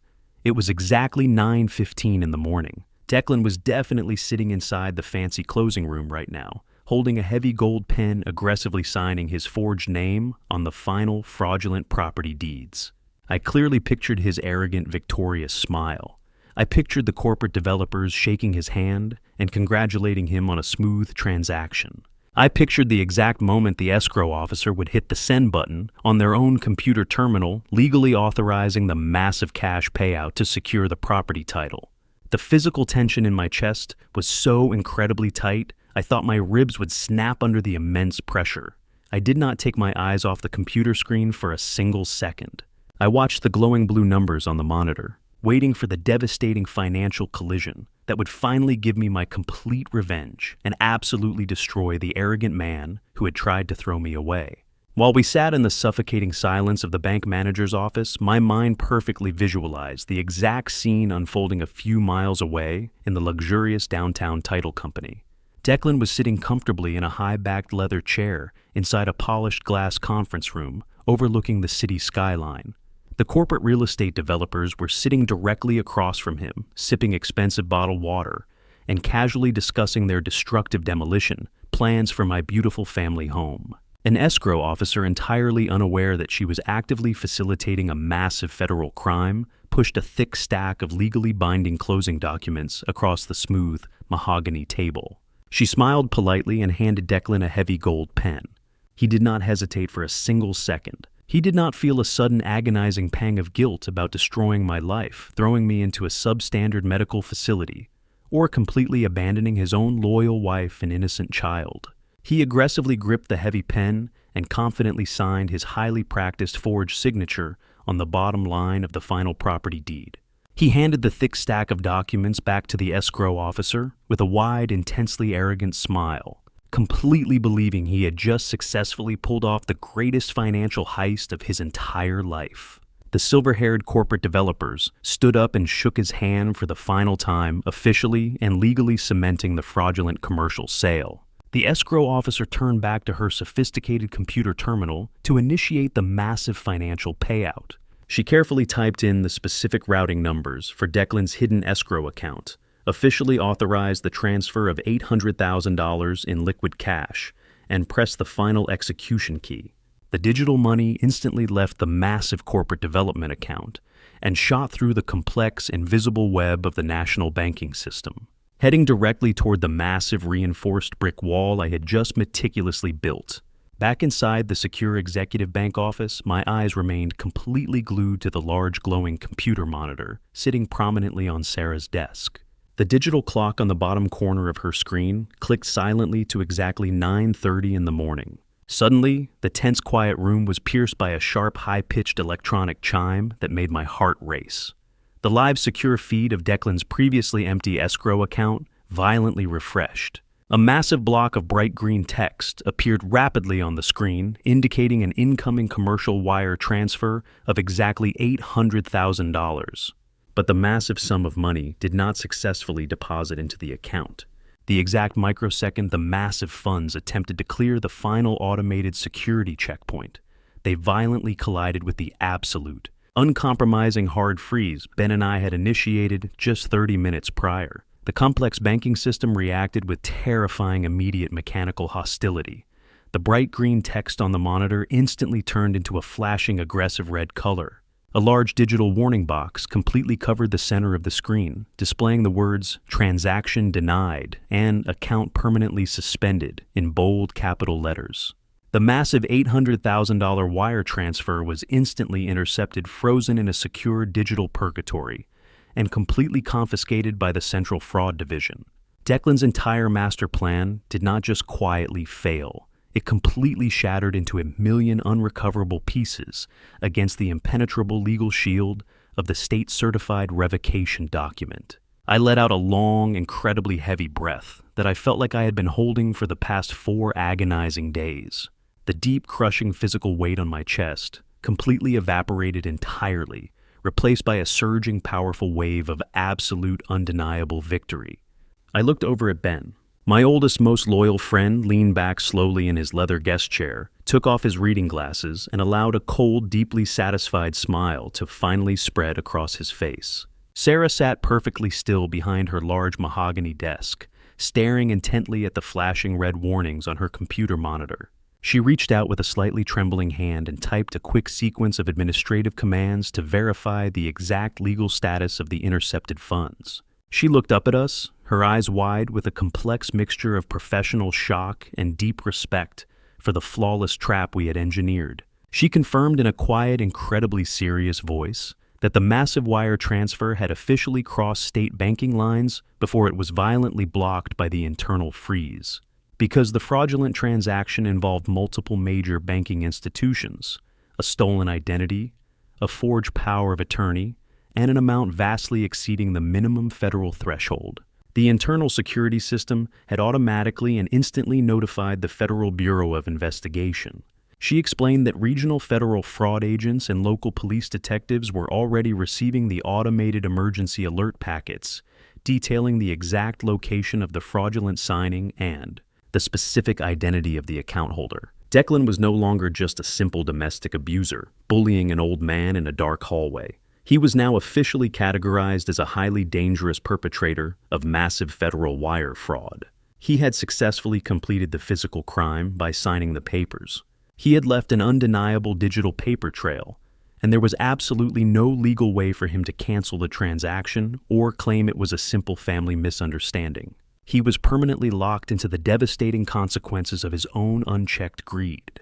The heavy machinery of the justice system was actively preparing to hunt him down, and he was currently walking out of the title company, completely oblivious to the massive storm about to completely destroy his life. I vividly pictured Declan stepping confidently out of the towering glass doors of the title company building and walking out into the freezing winter air. He was probably pulling his thick, expensive wool coat tightly around his shoulders, inhaling the crisp city air, and feeling like the absolute, undisputed master of his own grand destiny. He probably reached into his coat pocket to retrieve his car keys, eager to drive directly to the luxury downtown condominium to celebrate his massive victory with his young blonde mistress. But before he could even reach his car, the sharp vibrating ring of his expensive smartphone would entirely shatter his peaceful delusion. He would pull the phone from his pocket, casually expecting a congratulatory text message from the developers or a loving note from his secret girlfriend. Instead, he would see the frantic, terrified name of his luxury real estate agent flashing brightly on the digital screen. He would swipe to answer the call, his arrogant smile still firmly plastered on his face. But the voice on the other end of the line would not be offering warm holiday congratulations. The luxury real estate agent would be screaming in absolute unfiltered panic. She would rapidly inform him that the initial $80,000 earnest money check he had aggressively used to secure the $1 million penthouse had just violently bounced back from the bank, completely flagged for severe internal fraud. She would yell directly into the phone that the luxury condominium management company was entirely furious. The property was immediately going back on the public market. And most terrifying of all, two uniformed police officers were currently standing in the pristine marble lobby of the building, aggressively asking for his exact whereabouts. The absolute horrifying realization would suddenly crash down upon his shoulders right there in the freezing cold street. He did not have his stolen $800,000. He did not have his stolen $80,000 deposit. He did not have his $1 million penthouse. He had absolutely nothing. The blood would completely drain from his face as he realized his flawless master plan was actually a perfectly engineered financial guillotine, and the heavy steel blade had just violently dropped. He was suddenly a highly wanted fugitive, completely trapped in a nightmare of his own making, and the only place left for him to run in absolute desperation was back to the very house he had just tried to destroy. I left the secure executive office of the regional bank and drove back to my quiet suburban neighborhood. The freezing winter wind continued to howl against the windshield of my car, but the thick, suffocating weight that had rested heavily on my shoulders for the past 4 days was entirely gone. I felt incredibly light, highly focused, and completely ready for the final devastating act of this tragedy. I parked my car inside the garage, intentionally pulling it very close to the massive wall of brown cardboard moving boxes Declan had proudly packed with my belongings. I looked at those sealed boxes and felt a deep, profound sense of vindication. Those boxes were not going to a cheap medical transport van or a low-income nursing facility. They were going to stay right here in my beautiful home, exactly where they belonged. I unlocked the interior garage door and stepped into the warm, familiar hallway of my house.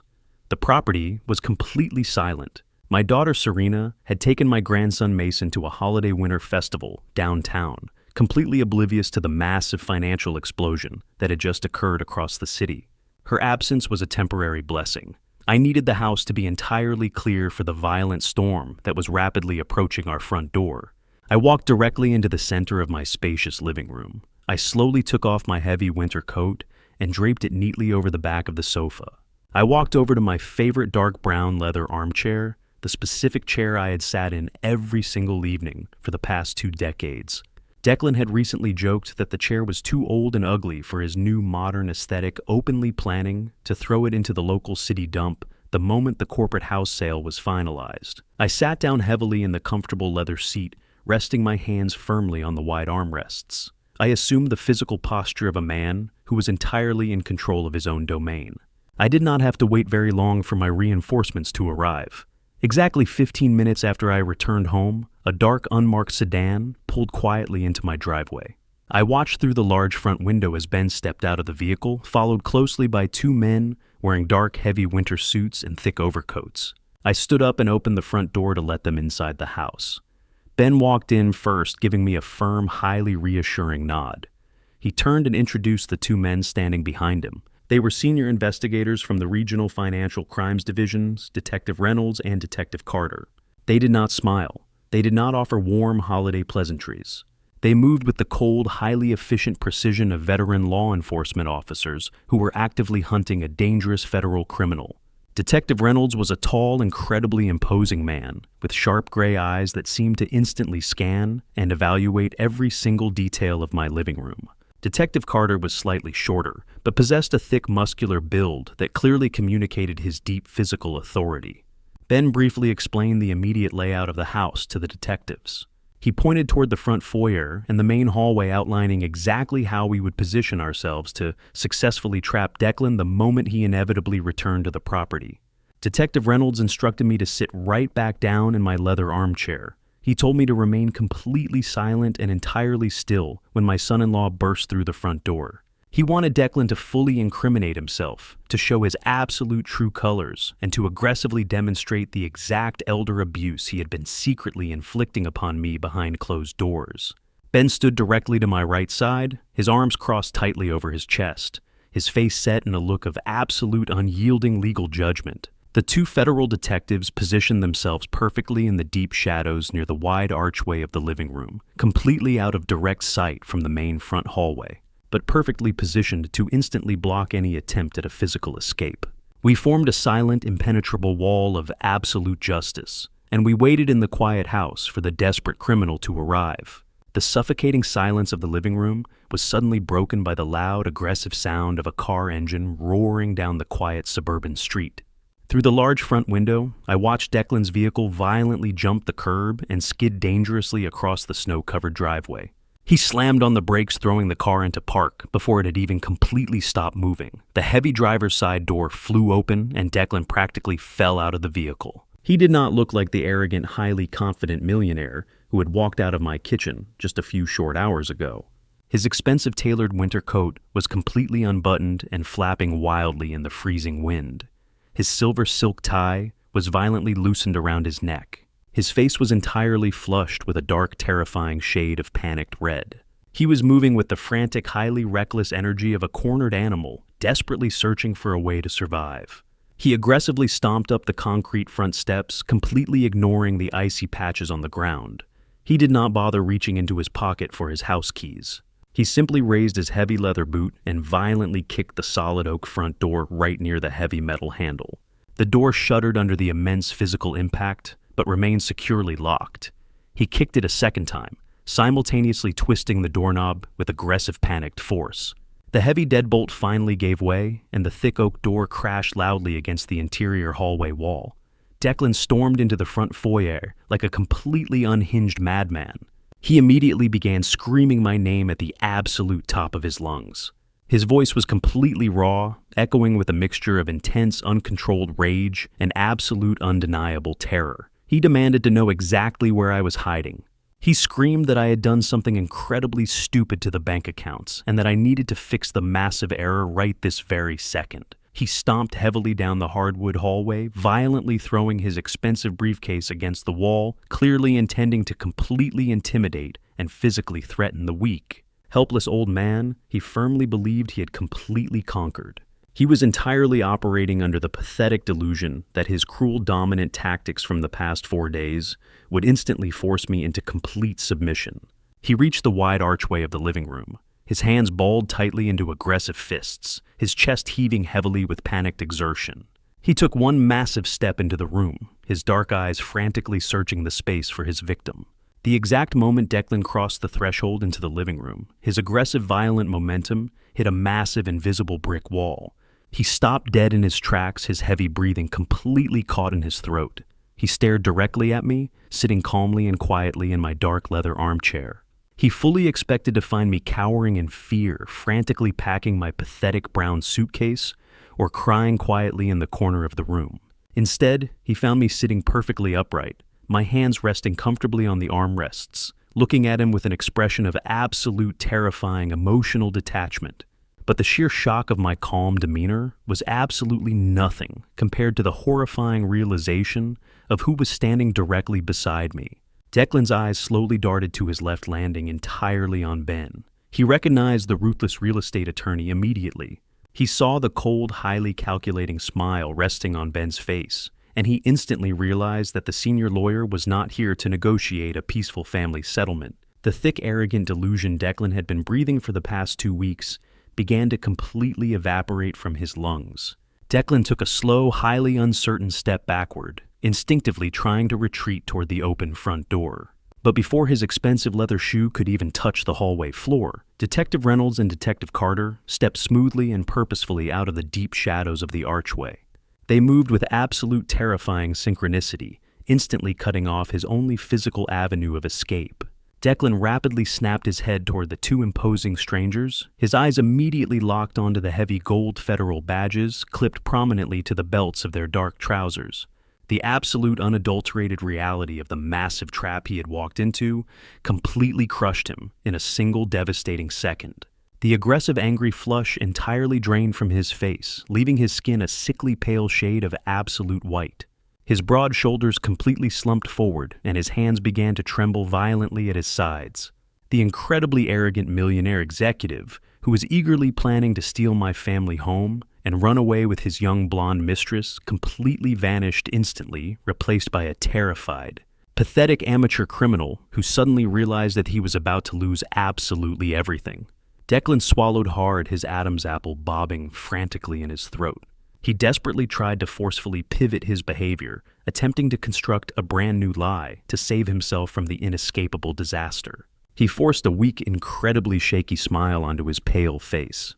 He looked directly at the two federal detectives and stammered wildly, raising his trembling hands in a pathetic gesture of completely fake surrender. He forced out a laugh that sounded like dry, broken glass. He nervously told the detectives that there must be a massive, terrible misunderstanding at the downtown bank today. He claimed that he was just trying to finalize a simple, completely legal real estate transaction to help his aging, confused father-in-law manage his complicated retirement assets. He looked directly at me, his dark eyes silently begging me to play along with his desperate, pathetic charade. He called me Dad, heavily emphasizing the fake family connection, and asked me to please tell the nice officers that everything was completely fine and that we were just handling a private family matter. The sheer breathtaking audacity of his lie was genuinely incredible to witness. He was actively attempting to manipulate the situation, fully believing his smooth corporate charm could easily confuse two veteran federal investigators. Detective Reynolds did not smile. He did not laugh at the pathetic attempt at manipulation.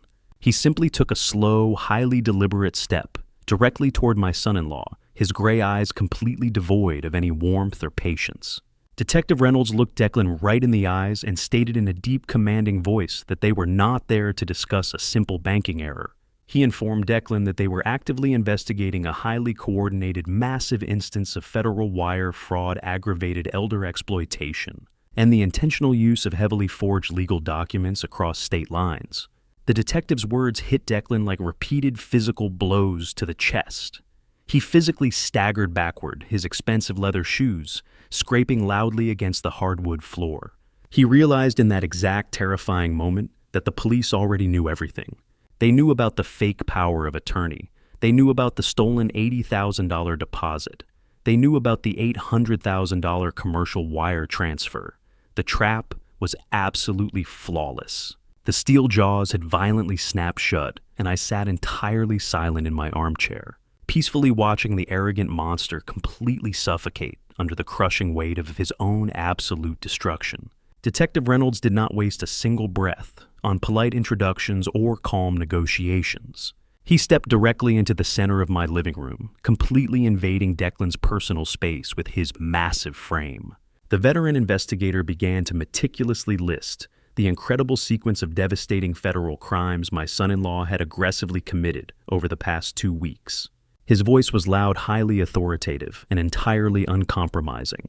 He stated clearly that the Financial Crimes Division possessed undeniable, irrefutable digital evidence of Declan executing a heavily forged general durable power of attorney to steal a private residential property. Stealing a private residential property constituted severe criminal forgery and highly aggravated elder financial exploitation. Declan physically shrank back with every single word, his brand new expensive tailored suit suddenly looking completely ridiculous and entirely out of place on his violently trembling frame. Detective Carter then stepped forward, standing shoulder to shoulder with his partner, and delivered the absolute final crushing legal blow. He looked Declan up and down with an expression of pure, unadulterated professional disgust. Carter formally announced that because Declan had actively used a federally insured banking institution to electronically transfer $800,000 in stolen cash across state lines, the underlying crime was now officially classified as massive federal wire fraud. He made absolutely sure to heavily emphasize the terrifying reality that federal financial crimes carry extremely strict, mandatory minimum sentencing guidelines. He looked Declan right in the terrified eyes and promised him that he was currently looking at a mandatory minimum of 10 to 15 years entirely locked inside a maximum security federal penitentiary. Declan began to shake so violently that I could actually hear his expensive leather shoes squeaking against the hardwood floor. He gasped loudly for air, his chest heaving rapidly as a full-blown, completely uncontrolled panic attack entirely consumed his physical body.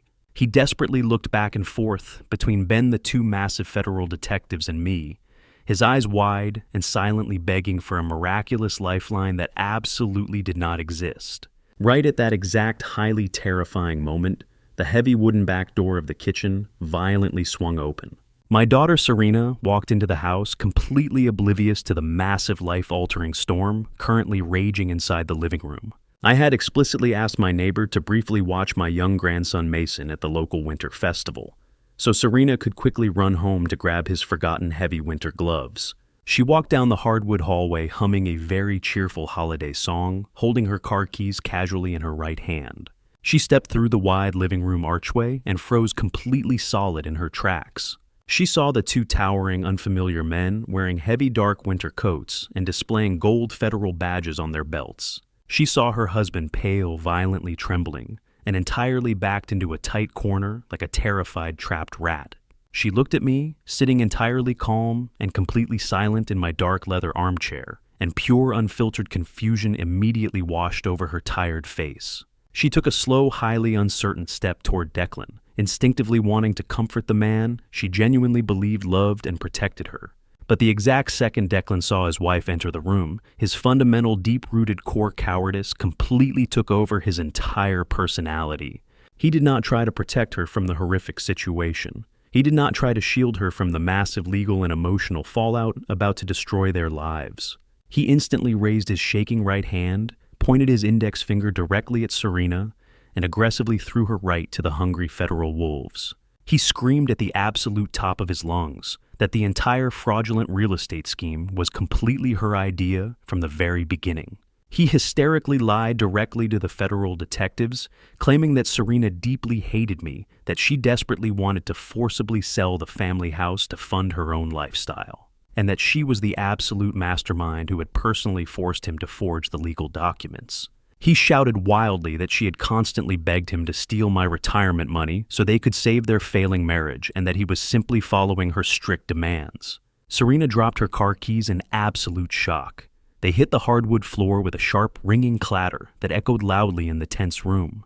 Her mouth fell wide open in absolute horrified disbelief as she stood perfectly still, listening to her beloved husband actively attempt to send her to a federal prison simply to save his own pathetic skin.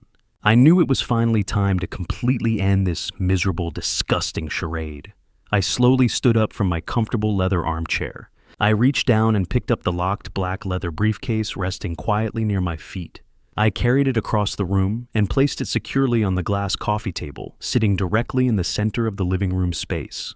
The sharp metallic clicking sound of the heavy brass latches popping open echoed loudly in the quiet room, instantly drawing everyone's absolute attention. I opened the heavy leather lid and reached inside. I completely bypassed the stack of certified legal documents and pulled out the thick, heavy manila envelope containing the high-resolution, private surveillance photographs. I walked slowly and highly purposefully around the edge of the coffee table until I was standing directly in front of my deeply shocked and entirely paralyzed daughter. Declan watched my hands incredibly closely, his dark eyes suddenly widening with a brand new, terrifying realization that I was holding something infinitely more destructive than simple banking records or forged property deeds. I did not say a single word to him. I simply pulled the thick stack of glossy photographs out of the envelope and threw them aggressively onto the glass surface of the coffee table right in front of Serena. The colorful, highly detailed images scattered wildly across the smooth glass. The very first photograph clearly showed Declan wrapping his arm tightly and intimately around the waist of his young blonde mistress inside the polished white marble lobby of the luxury downtown condominium building. The second photograph showed them drinking expensive imported champagne and laughing affectionately together at a highly exclusive romantic restaurant. The third photograph showed him aggressively signing a digital delivery clipboard for tens of thousands of dollars worth of custom Italian bedroom furniture. I looked directly into my daughter's entirely shattered eyes and delivered the final absolute truth that would completely cleanse my home.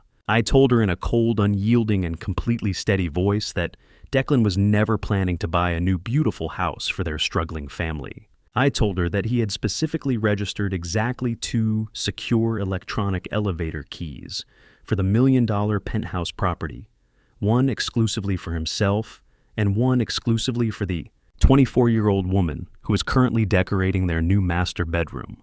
I made absolutely sure she fully understood the sheer breathtaking magnitude of his evil.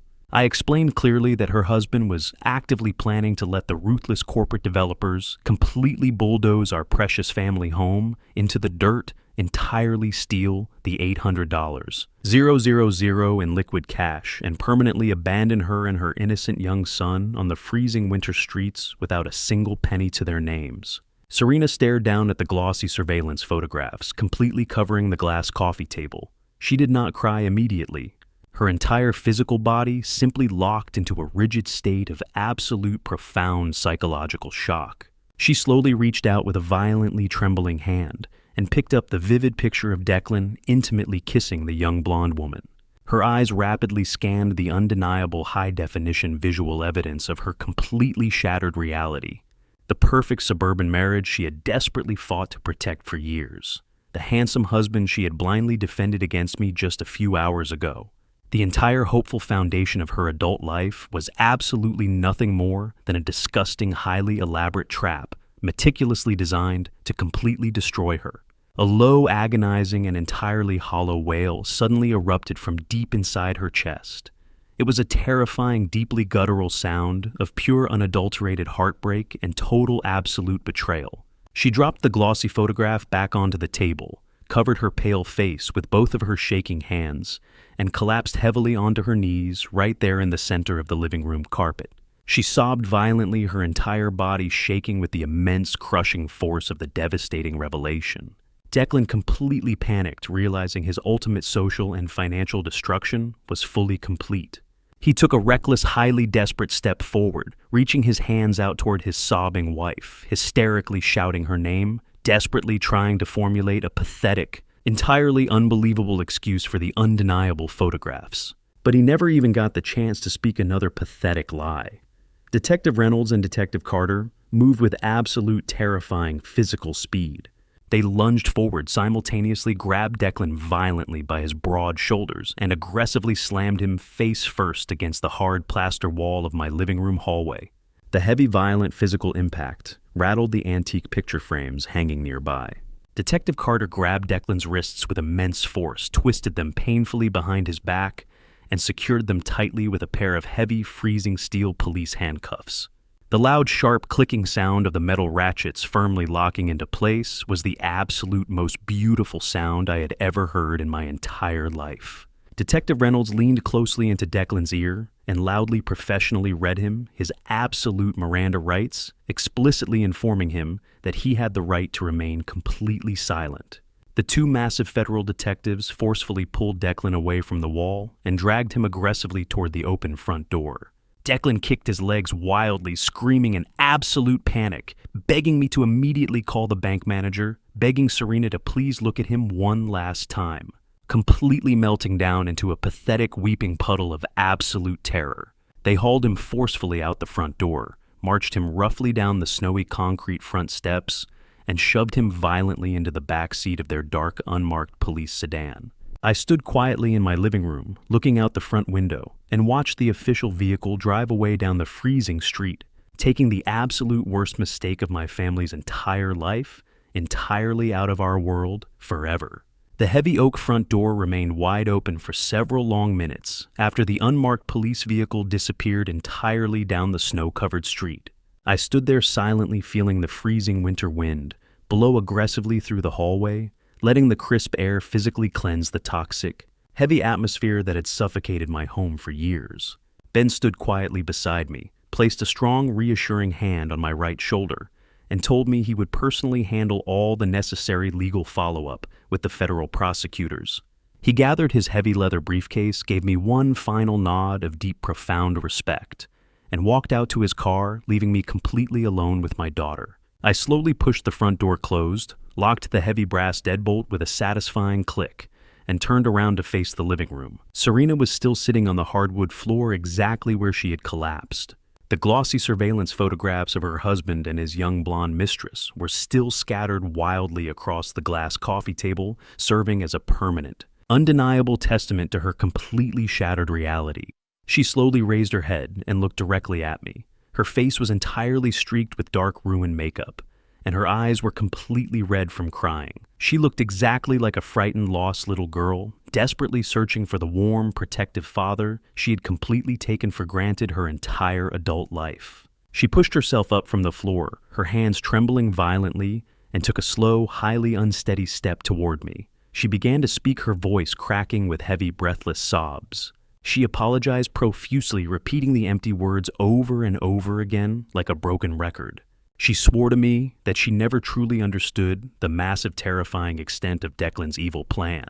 She begged me to forgive her for being so incredibly blind, for completely ignoring my feelings, and for allowing her husband to treat me so poorly in my own home. She reached out her shaking hands, desperately wanting me to step forward and pull her into a tight, comforting embrace. She cried heavily and told me that she had absolutely nowhere else to go. She pleaded with me to let her and my young grandson Mason stay in the house, promising that things would be completely different now that the monster was finally gone. She painted a pathetic, desperate picture of a fresh start, heavily hoping I would simply slip back into my old, comfortable role as her unconditional financial and emotional safety net. I looked at my daughter standing there in the hallway, begging for my protection, and I felt absolutely nothing. The deep, warm well of unconditional fatherly love that I had freely given her for 34 years was completely dry. I did not step forward to hug her. I did not offer her a warm tissue to dry her tears. I kept my physical distance, crossing my arms firmly over my chest, and looked at her with the exact same cold, analytical detachment I would use to inspect an irreparably damaged piece of machinery. I spoke to her in a quiet, steady, and entirely uncompromising voice. I told her that I did not believe her apologies for a single second. I reminded her of the brutal, undeniable reality that she had stood right next to me in my warm kitchen just yesterday morning and actively begged me to surrender my entire life savings and my personal dignity simply to save her. Toxic marriage. I made it absolutely clear that her tears right now were not tears of genuine remorse for the horrific pain she had intentionally caused me. They were simply tears of profound panic because her perfect suburban illusion had violently collapsed, and her endless source of free money had completely vanished.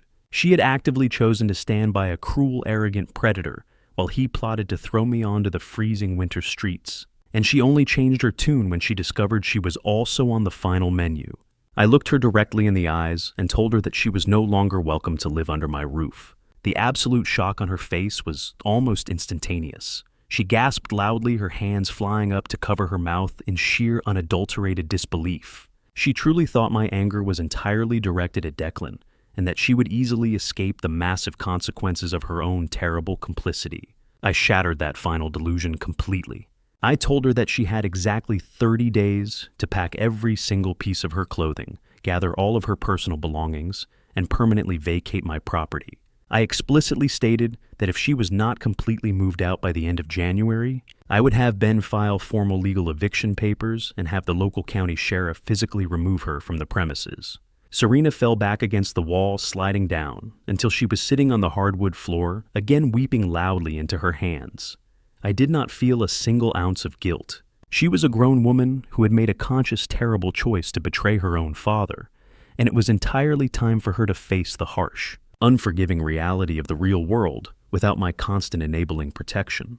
I realized in that moment that true family is not defined by shared blood. It is defined by mutual respect, genuine loyalty, and a love that never turns into abuse. While she continued to cry on the hallway floor, I addressed the only remaining piece of this tragic situation that actually mattered to my heart.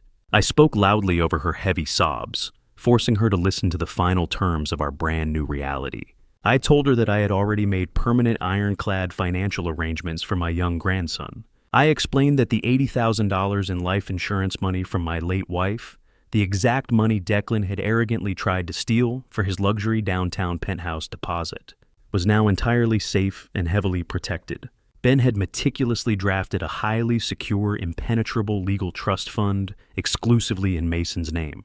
I made it absolutely and painfully clear to Serena that she would never have legal access to a single penny of that money. She could never borrow against it. She could never manage it, and she could absolutely never use it to pay off the massive mountain of credit card debt her criminal husband had left behind.